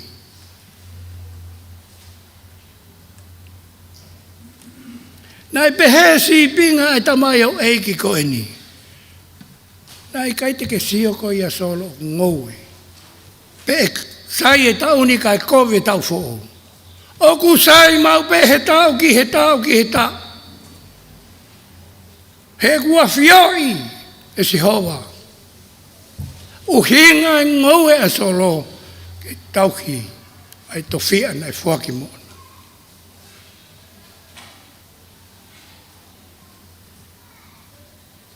Pau ke a honi, whanau a solo kaukaua. Pamu me ange koe whanau e, no whakarea sa ione. Koe mo ui bei a solo. Ka koe mea pe ta. Manatu a solo, pea whenga mau pe a solo. Ki he whanau ke nau hoko ki ai. Ilo hala ki uta. Ilo hala ki tahi. Toko fiha whanau lava pe solo tauhi. Hiki a solo no foi api polisi. Osi katoa mai familia fetutuki mai familia solo na no whakata. Whawhanga pe e solo tokota. Toi hau, mo a hau, toi no pe ia polisi. Toi whawhanga pe e solo. Nei kai fuaki e pe solo e whairea ita ki a fetutuki. Tau ilo a siping a fetutuki ka katakata pe mai whakalongolongo. Hala ke whanongo fetutuki kua lea mai a solo. O ku hanu. Ikai. Nai whalau a sia osi. Mo toko ua, nau nofo muri. Tokanga solo ke ki whanau na nofo moia heni. Whakahino hino. Ke nau hoko ange ki a te ia. Ngau e pea, o ki ta. Ai to fia na e whaki mea sihowa. Ko wili na e lahi he ni, e kau nofo. Pai e ngau e solo pea, retire me ngau e. Kei alu pea solo ki uta. Kei whawhanga pea solo e family.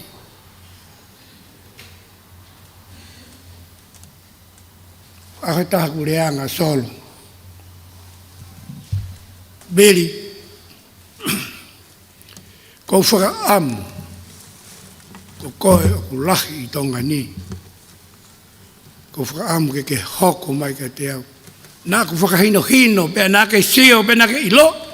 Ai hala ki uta. Koe huo e, moe here. To. Ake alu ki uta hoko atu.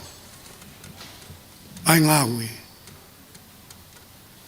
Tū a viri o tō e hua e pu o loa ia ki kolonga. Tuku a mea na e whainga ke a solo. E pua to e viri kāto halaki hake.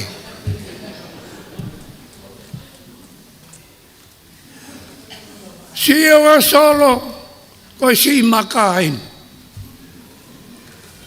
Ilo e solo aunga maka he ku whakotu e ne reitio. Ofa ki whanua. Koe reitio pe a maka o kuawa o aho o mea e wholofola mo e ngongo le lea kalaisi. Pea ilo e solo ku ofarina ia te iknaua. Kai ilo e solo hono toho e lina amaka. Ilo hala amaka koi pui a lina. Leriki he.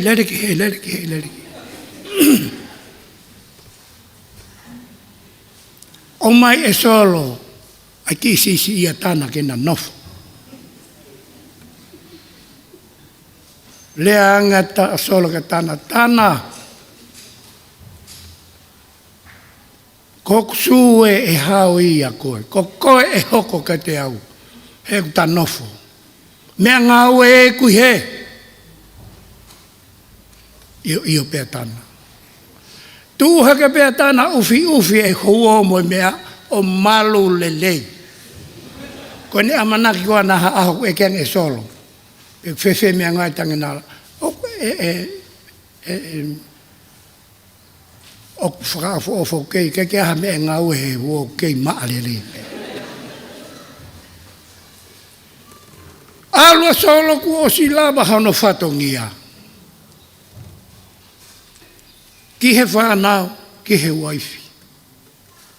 Hange ko ia na tau whanau ke he whakamatala no si ano pio kalafi. E si ausi.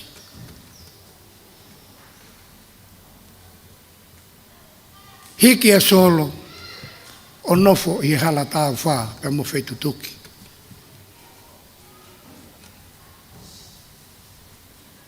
Ko me ena ilo e whaitutuki ai ulunganga o solo. E nani fa whanga kotoa whameri o whonuku. Wao ke whangatunga ana whonuku me hihifo. Ai uku iei e tangata eiki. Ka whalahi me a hau. Nā e kau e mo ui i whawhanga e solo.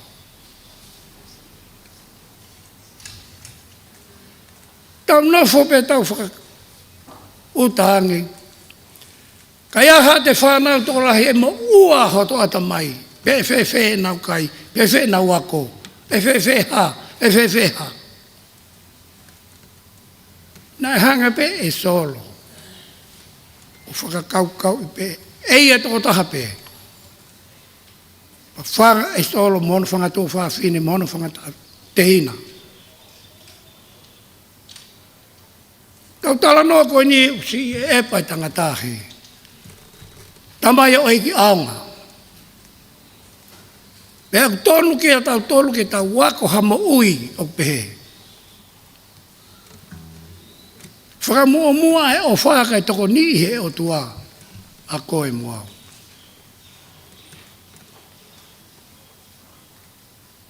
Nā ilo e solo. Koe ni ki se ni ti o sisi. Hanghe o tua o ngau he solo. Tokanga ki uta mo tahe. Whakalahi aki ho wahe. Kai ho whanau.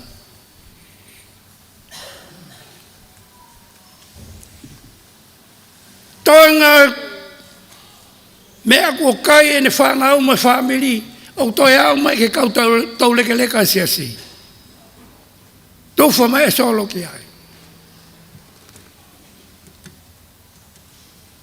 Tufa ke whamiri, tufa ke kaunga. Aine ngoue, i kai ke sio hataha. Ia solo mo ene whanau na nofoi market. O whakatau ai whakafuahe o tuai ni maso. Paiteri hepea solo tufa ke hai, ko hai kua whai. Ngata peka talina na e whehia.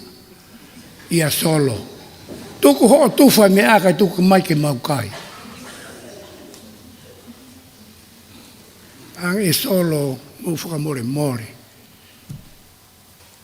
Na whanau i pe au ke uofa. Pea te uofa ai pe. Ha mea te ulawa ke mau atu ma mautolu. Koia pe. Na toko ni au he eiki. Ke whai eo e hunu ki. Ai tuku ki ai. Ai whakafua. Tau whakawhitai. Tau whakawhitai ke si hova. He mau ha tangata pe he. Ko ia toko taha pe nai whai hifu ki mamani ki tau wako me he sipinga. Omes. E o tua e tangata peni. E ako mea i tau mo ui, ako mea i mo ui e family, ako mea i mo siasi. Tau whanongo ke ngai le lei o solo, pe aku tau whiawhia ai. O tau whiawhia pe ka kui kai ki tau lawa whai. Kau mai eiki, i he tamai o eiki. Solo, amore more. E ku tuu heni o talahui atu. Malanga talahui ke te koe. Ana ku lau pe koe ko ku toko ua. Lau koe ku tamai. Ngai lelei na ke omi kia ki mau tolu. Tuku ke mau wako me ai.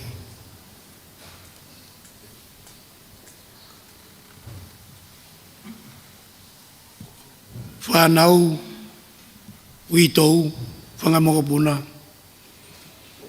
Toko ke mau mui wae atu ke te koe.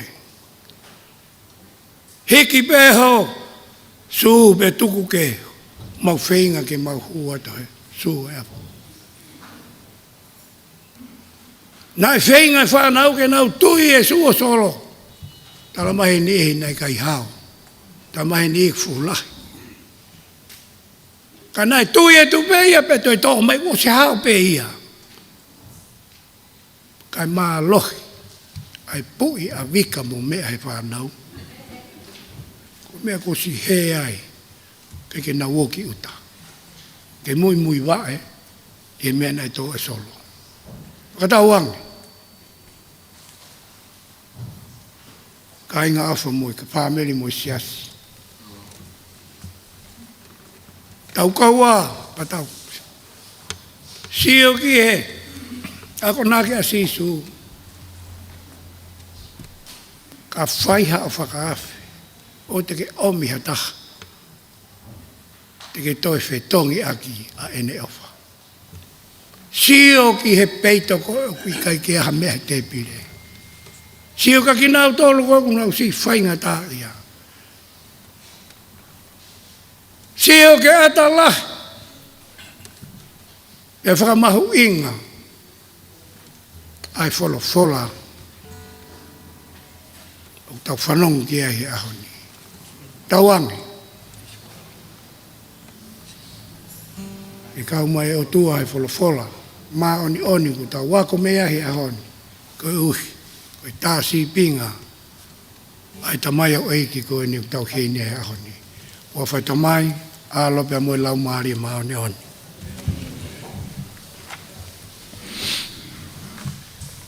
O me more ka mou mea ki onga.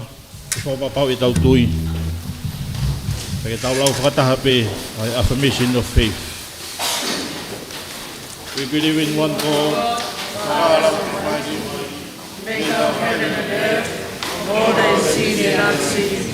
We believe in one Lord Jesus Christ, the only Son of God, eternally begotten of the Father, God from God, light from light, true God from true God, begotten not made, of one being with the Father, through whom all things were made.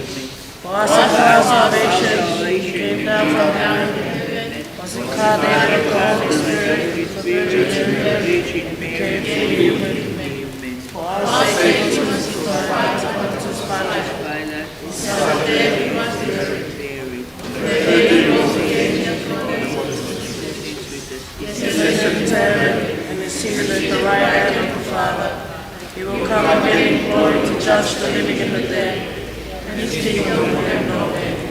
We believe in the Holy Spirit, the Lord, the giver of life, who proceeds from the Father and the Son, who in unity with the Father and the Son, worship and glorify, and spoken through the prophets. We believe in one holy Catholic and Apostolic Church. We acknowledge our baptism for the forgiveness of sins. We look for the resurrection of the dead, the life of the world to come. Amen.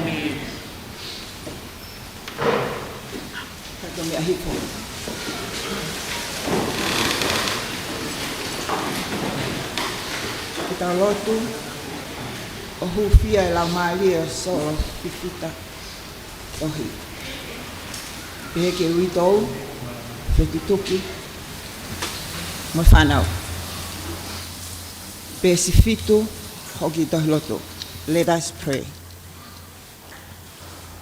God our Father, we pray for the family and friends of Solomone Fifita Tohi, that they may know the comfort of your love. Lord, hear our prayer. We pray that you will use us as bearers of your love to support them in their grief. We also remember before you all who mourned and all who suffer. Lord, hear our prayer.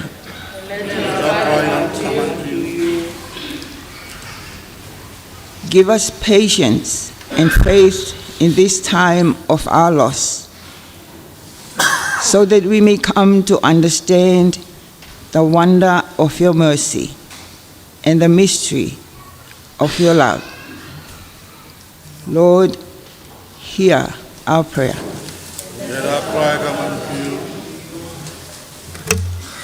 Increase our faith and trust in your Son, Jesus Christ, that we may live victoriously.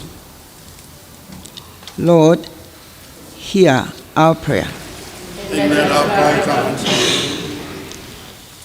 Give us such a vision of your purpose and such an assurance of your love and power, that we may ever hold fast the hope which is in Jesus Christ, our Lord. Lord, hear our prayer.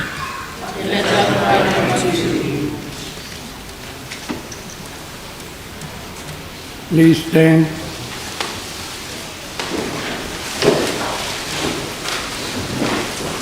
The peace of Christ be always with you. And also with you. Brothers and sisters, we are the body of Christ. By one Spirit, Keep the unity of the Spirit in the bond of peace. Amen.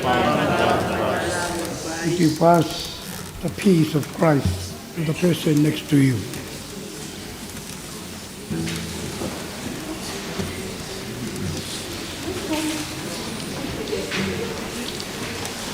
Kada ke tau tau hiwa. It is well.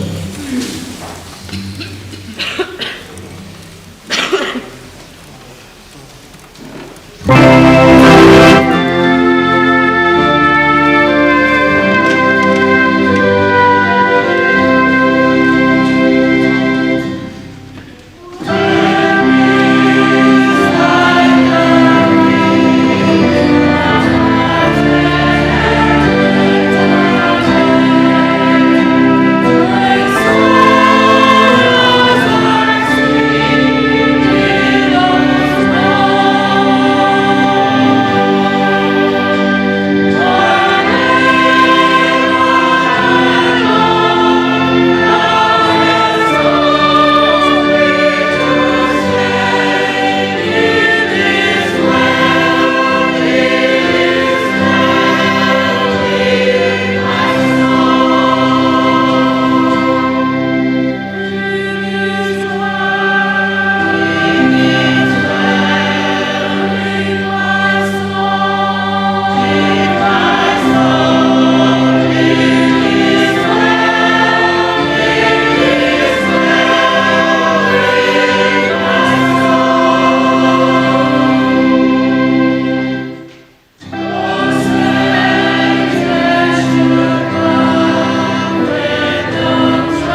and the victory and the majesty.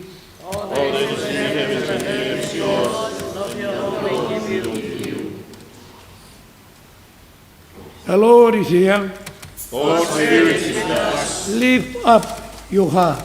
We lift them to the Lord. Let us give thanks to the Lord our God. It is right to offer thanks and praise. It is right indeed. It is our joy and our salvation, Holy Lord, Almighty Father, everlasting God, at all times and all places to give you thanks and praise through Christ, your only Son. You are the source of all life and goodness. Through your eternal word, you have created all things from the beginning and form us in your own image, male and female, you created us. When we sin and turn away, you call us back to yourself and gave your Son to share our human nature. By his death on the cross, he made the one perfect sacrifice for the sin of the world and freed us from the bondage of sin. You raised him to life, to triumph over death. You exalted him in glory. In him you have made us a holy people by sending up upon us your holy and life-giving Spirit. Therefore, with the faithful and rest in him, with angels and archangels, and all the company of heaven, we proclaim your great and glorious name, for even praising you and sing. Holy, holy, holy, holy, Lord of God Almighty. Heaven and earth are full of your glory. Hosanna in the highest. Blessed is he who comes in the name of the Lord. Hosanna in the highest. Be seated, please.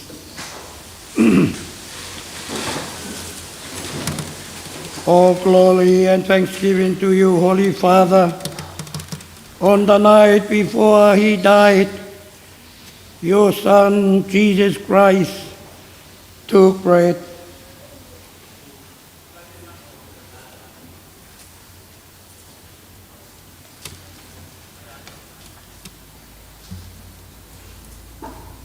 When he had given thanks, he broke it, gave it to his disciples, and said, "Take, eat, this is my body, which is given for you. Do this to remember me."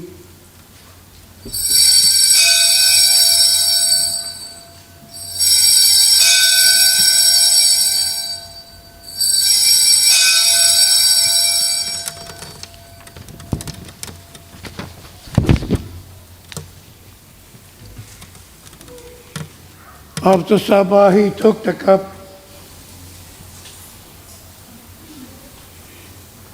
When he had given thanks, he gave it to them and said, "Drink. This is all of you, for this is my blood, a new covenant which is shed for you and for many, for the forgiveness of sins. Do this as often as you drink it, to remember me."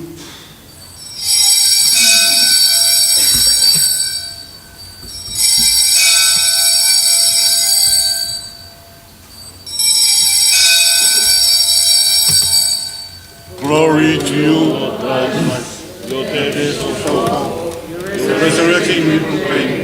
Your coming we await. Amen. Come, Lord Jesus. Therefore, loving God, recalling your great goodness to us in Christ, his suffering and death, his resurrection and ascension, and looking for his coming in glory, we celebrate our redemption with his with this bread of life and the cup of salvation, accept our sacrifice of practice and thanksgiving, which we offer through Christ, our great high priest. Send your Holy Spirit, that these gifts of bread and wine, which we receive, may be to us the body and blood of Christ, and that we fill with the Spirit, grace, and power,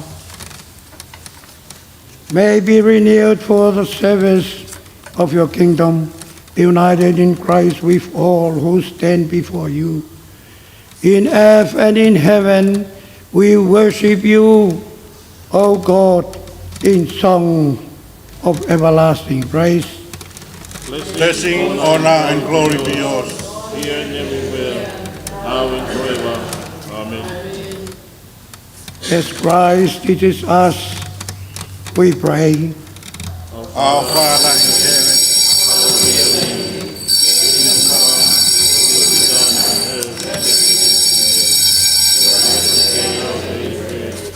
give us our Lord, forgive us of their wrongs. Lead us not into temptation, but deliver us from evil. Yours is the kingdom, power, and the glory, ever and ever. Amen. We break this bread to share in the body of Christ. We who are many our body, will share our bread. Lamb of God, you take away the sin of the world, have mercy on us.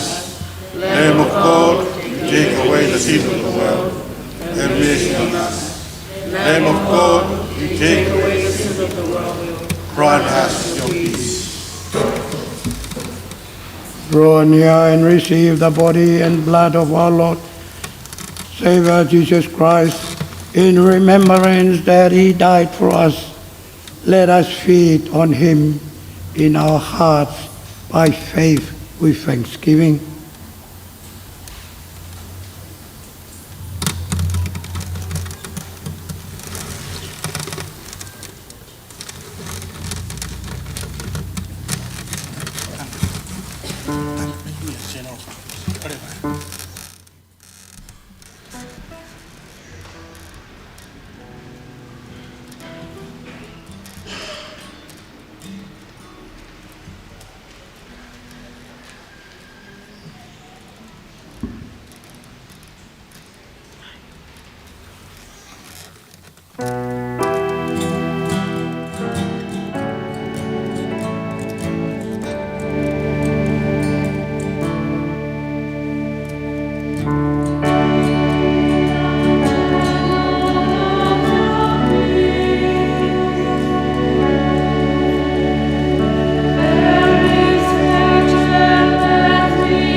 prayer after communion.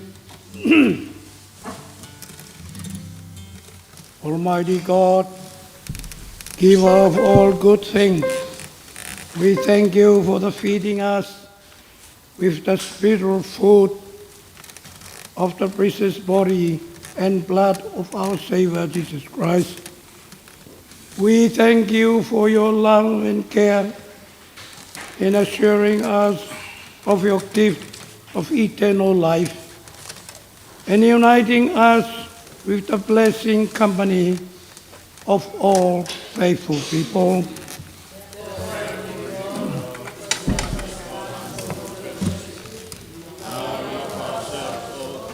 We have enough to serve faithfully in the world through Jesus Christ our Redeemer, to whom with you and the Holy Spirit be all honor and glory, now and forever. Amen.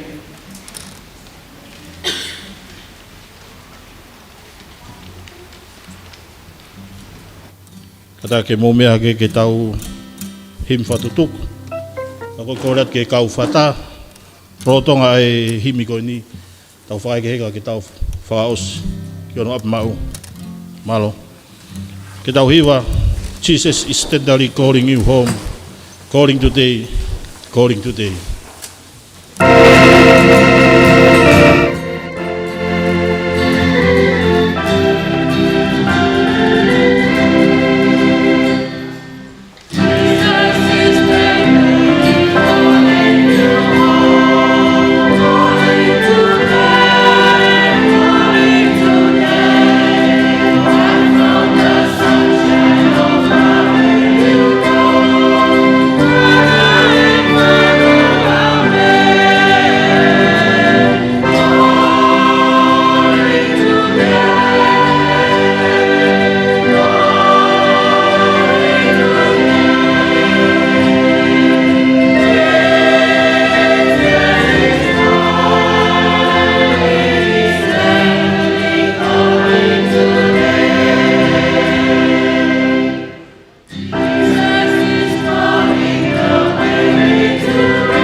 Ready? Ready? We'll go away in 5. Right? Start.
Kỳ hậu tình.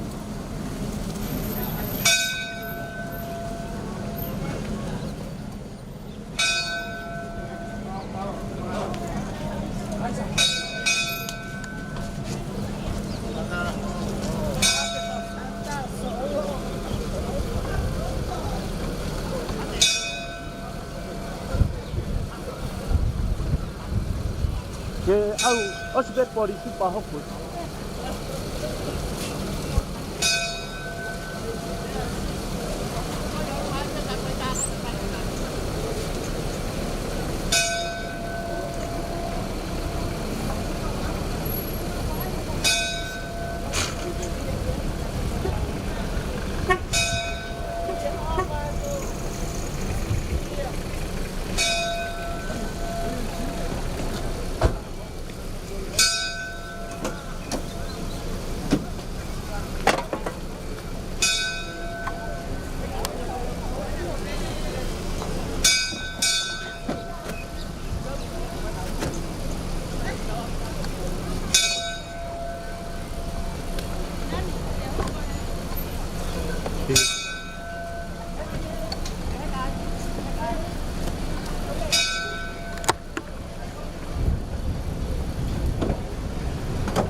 Cái mà một thì hai con sẽ đủ. Ba tỷ rồi. Cái món mình lấy gì thế này? Ai về ở cũng phải hết cả tụi ăn thì ai sẽ về. Tụi ăn. Con xin ta là.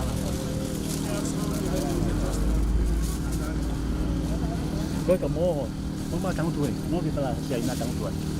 Mô thì là sẽ là tăng tuổi.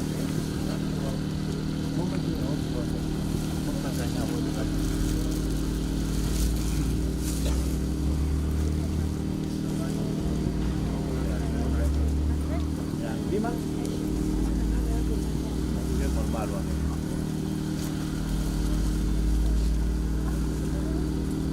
Lo, Luisa. Lo.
Olha bagaimana dia. Đâu không nó cho bà cái gì. Quá, cái gì vậy? Cái đại.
It's okay, George. Right. Here.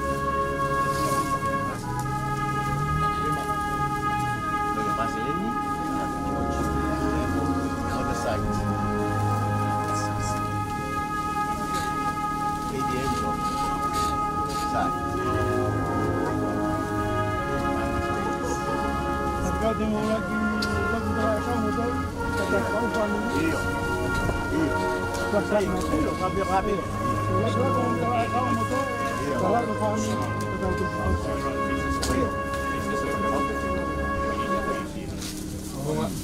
Kata ke matala kau itu kiri kata oke. Iya, saya wawa. Saya kama te kama kau ini matala kau patah tu. Bos, ini mah apa katang tu. Okay, let's go. Sit down.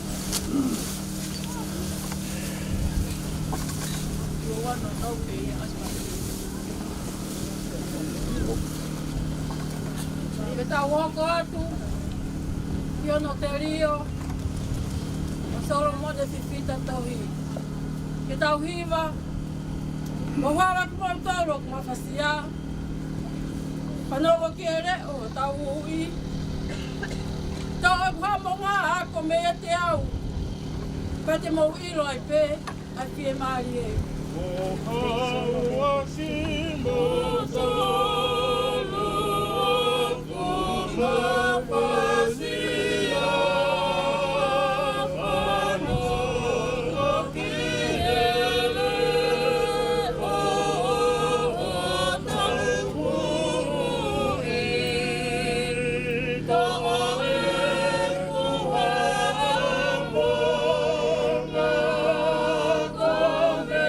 Yeah.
e tangata, ua whanau i e whewhine, o ku fua no e ne mo ui, e a ku whonu ia i mamahi.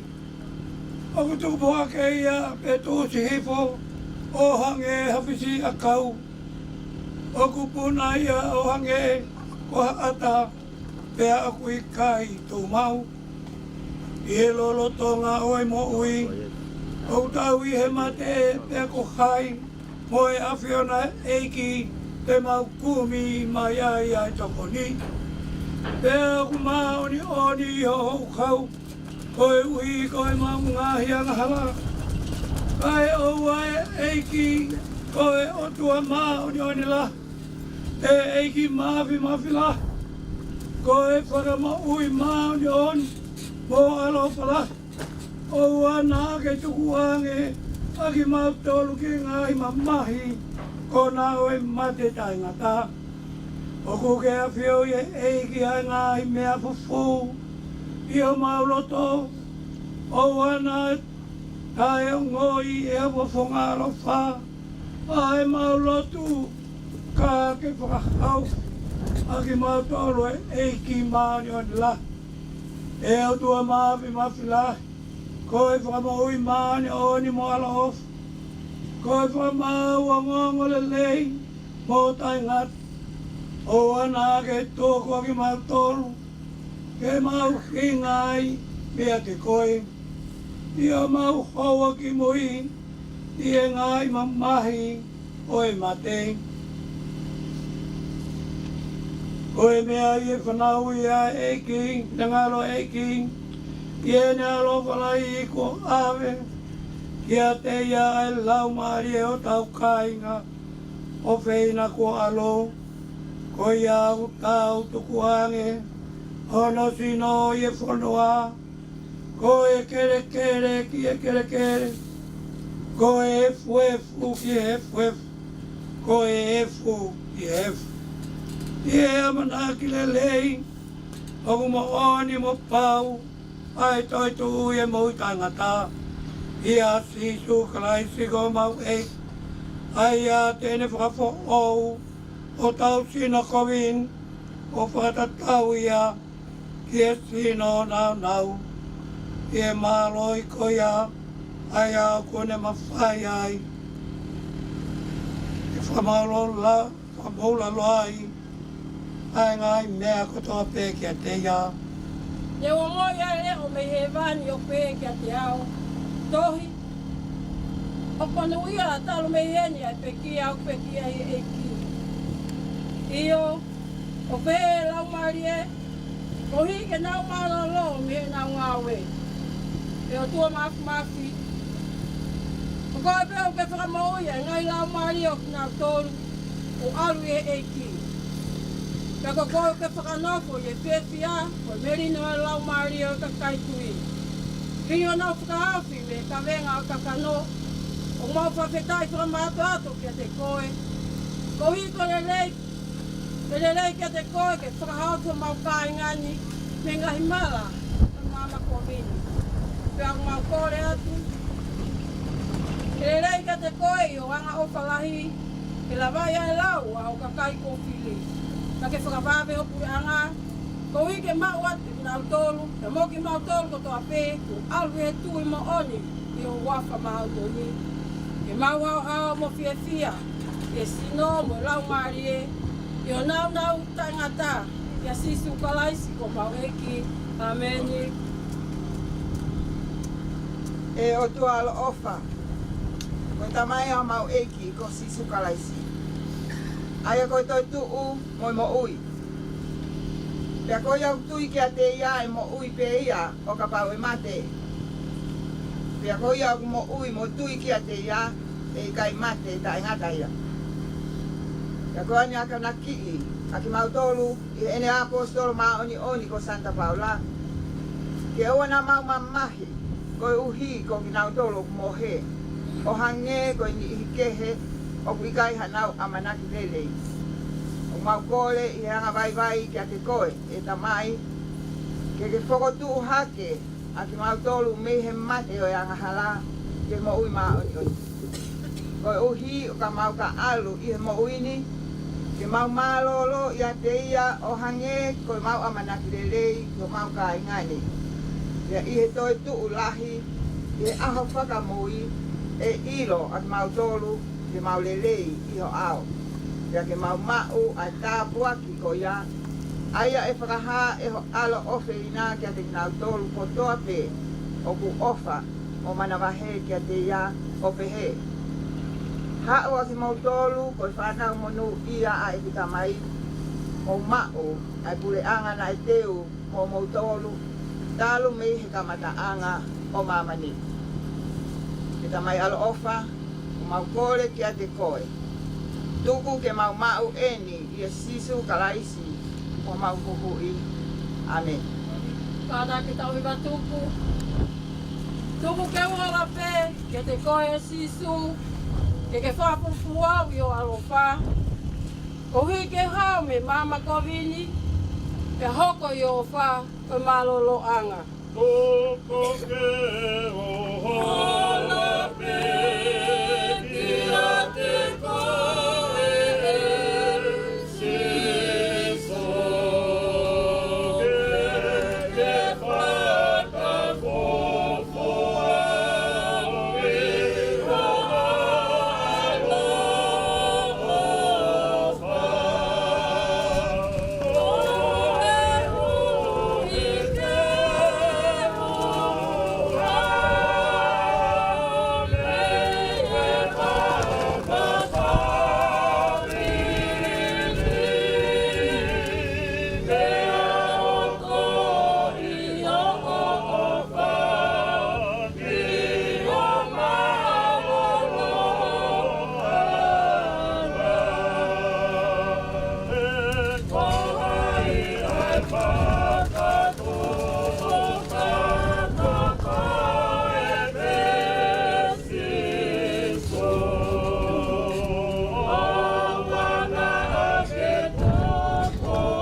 Whakatutuku.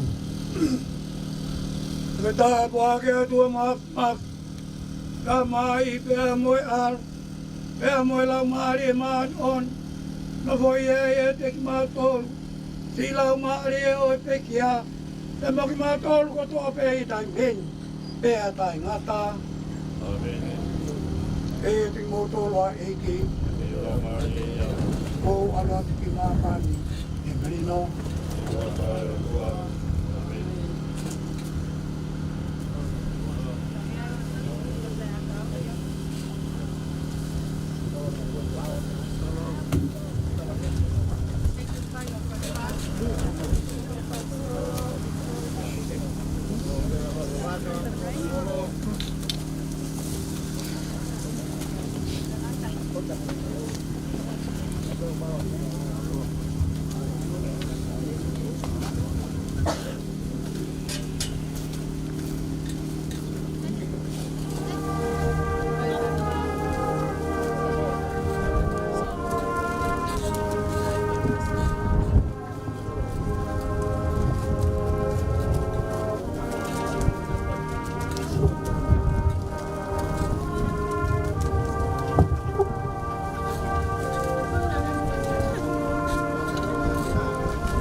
Ayo, me ajung tukoy fa ke foi. Ana mapaki kwenye tope. Jesi.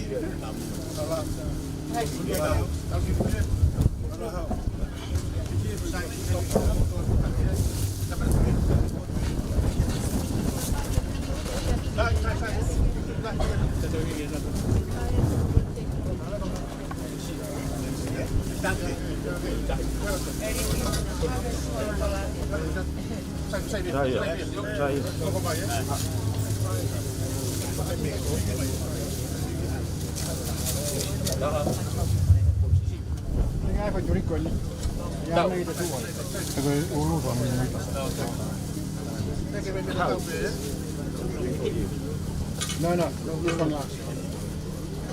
We're gonna go by step. Head last.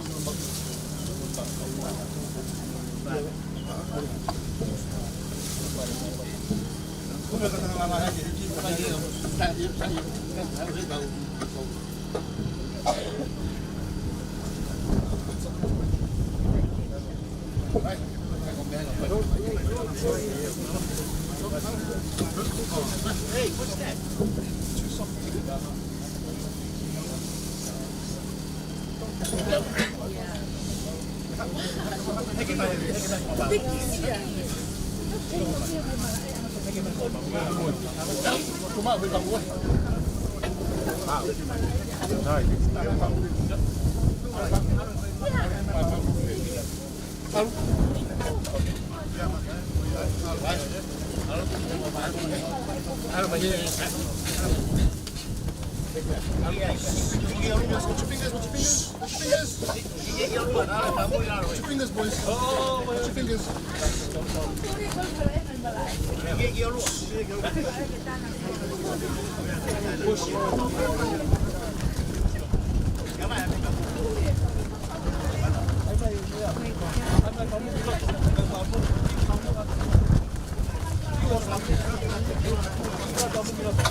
One more. Two eye.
Dia dua mafi.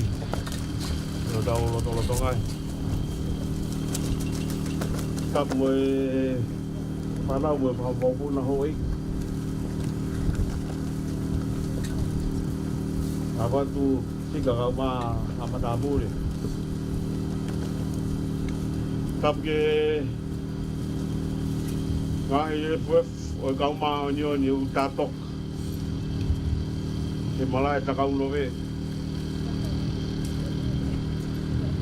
Apa tu tarik pas kau pule. Apa kau pas kau. Degi siasi. Kapan ke my voice.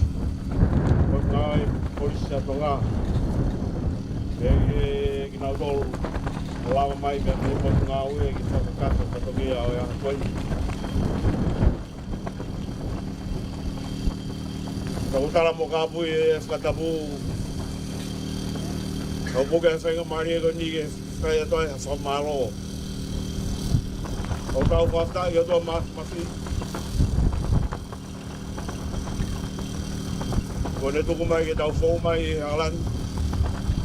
Sama ada yang lang. Kamu ingin yang tua. Kamalot. Saya kau mau nak lari ahun di mau hok tua. Kanyo lagi mau lama ke tu Yesus. Solomon fita tohi. Kau mau ke falar lebih heavy. Kau tua mafi. Eu na o whiunga su mau taula katoa te ngai whai whatungia. Pamalo hen ke English Star Polisi, kau mai ue polis, te ke pot ngai polisi. Ulau mai ke whakakat, whakalangi-langi, ai ke apsia tu akoi. Maula be o mo sia. Kai tau mai ni e tuku e maka, kai whai haka kau. Koe a wata e whamalola. Watu ai ofu koe. Ia mei he ui tau, kau mai whanau me whamopuna me whamiri. Kua whatongi rei o e aha koe ni. He whamaloat, ke kai ngā ofa katoa pē. Ko mau tuku, ko mau tain. Ka mau mea mai ke tau kau ngā whakahiki hek. Ai ta mai koen ki ono api mau. Nei kai mei ka kato whatongia. Ka pau nei kai ke mau kau mai. E hoko hoa mau hulu. Ke ne whiau ai ai kono nou. E ako hoa mau o pe. Ko ne rato ai ai ngahi whatongia o e aha koi. Koi ai o ko te whangamare e ko ni ke whamaro atu. Te teria nā tōhata i e whamaro koe ni. Tupe mua ke o toa mawhige te whāwat a whamaro koe ni. E whawhai atu ai ui tōu kau mai i whanau me whamopuna me whamiri. E whamaro la. O mauri uma mai. O lawa whakakato ai e whatungia koe. Koe ni kua o Lama Solomone. Ti vita tohi a ki hono api mau. Ia ko lawe. Ko mo wongo sia. Ko talo e mea ni ai sias. Yo au mai e fia fin.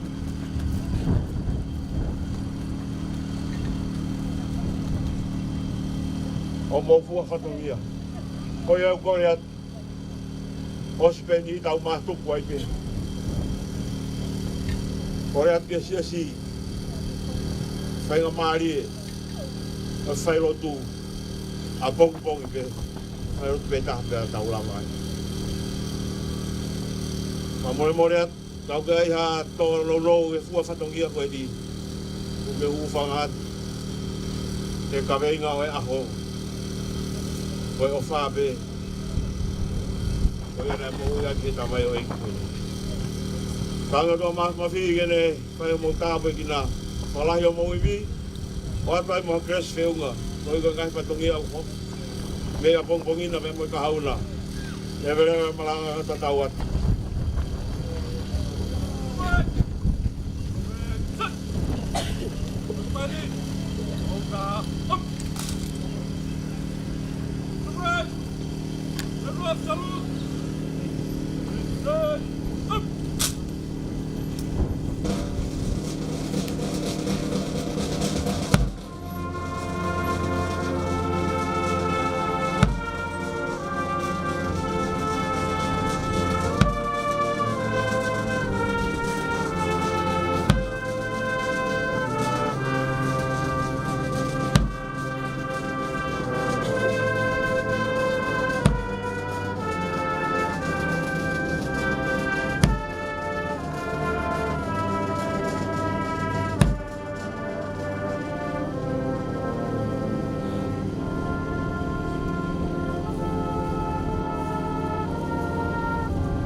I don't know.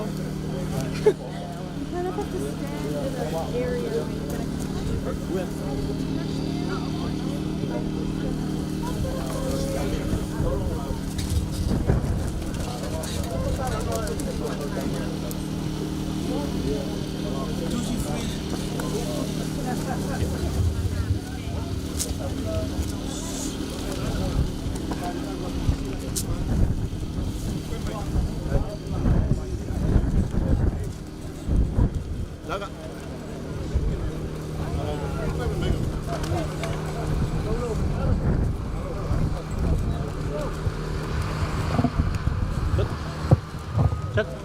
Chết rồi. Về thế rồi.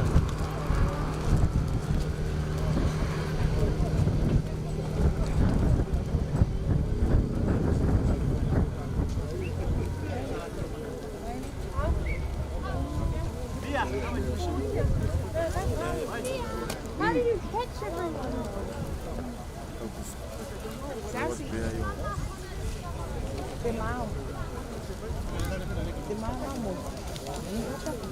Thế đấy à? Thế đấy à?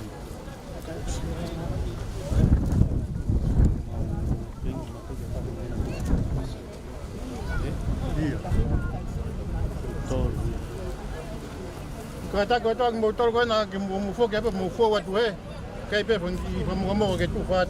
Oh, isi lah. Đây, mà đúng không? Yo, ăn quay quay nè, bé tu quay quay nè cái cái tao. Quay, quay quay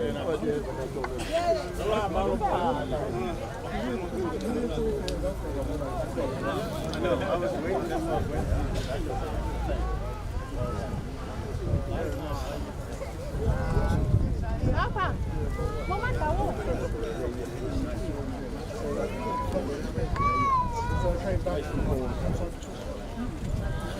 Vô. Vô.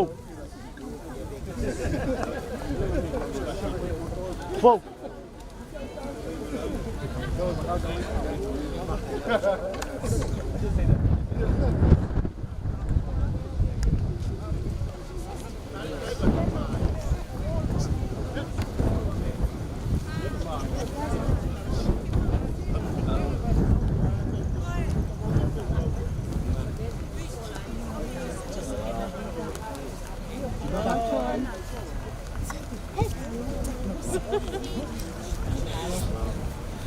Tu buat susah lah. Bayar pi. Maka. Malu oi. Malu ni lah.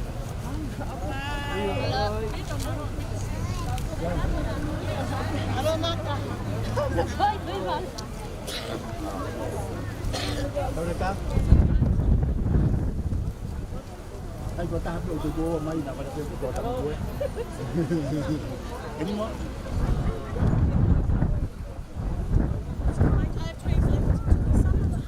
That's here.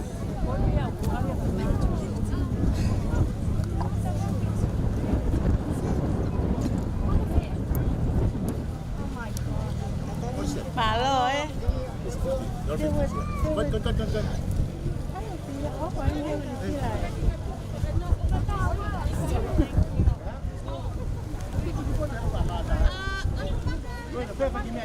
I've got it. Twin. Yeah, but I think that's... Nó như hai cái tô mà thế nào cũng có mà cũng vậy. Well, just put the car on. Cái gì đây là này.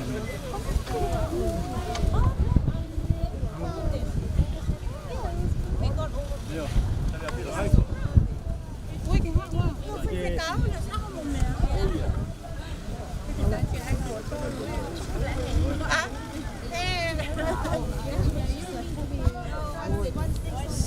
cái chỗ là hi.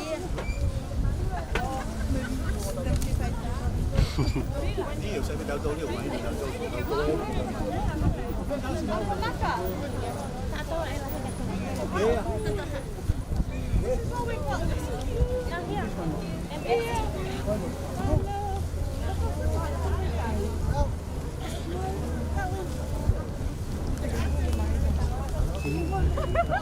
Ba phép con đồ lúa ấy. Đi nãy giờ quên thì ba lô đi nào. Ôi, Hà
Vini!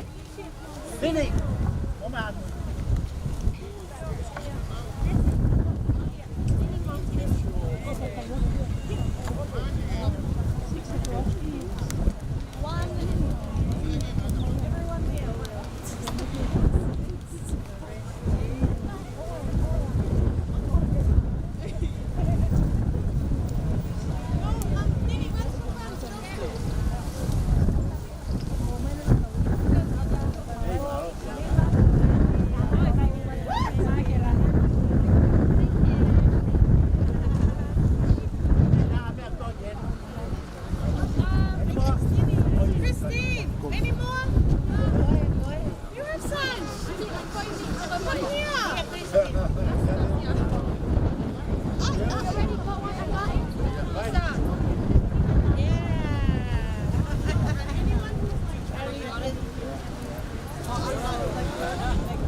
Io, tali ba ko wa. Amba ko no. Da fe ile a wa da. O tama se ba lo ri koloni te wala ba di o ke pato. Abe fai. Campaign no. Facebook da.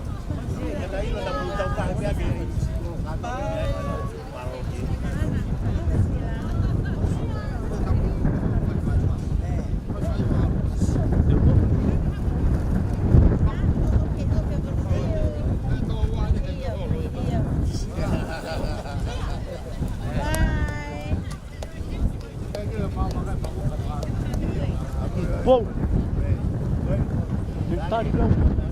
Yung tadi ba we? Pwede tahan.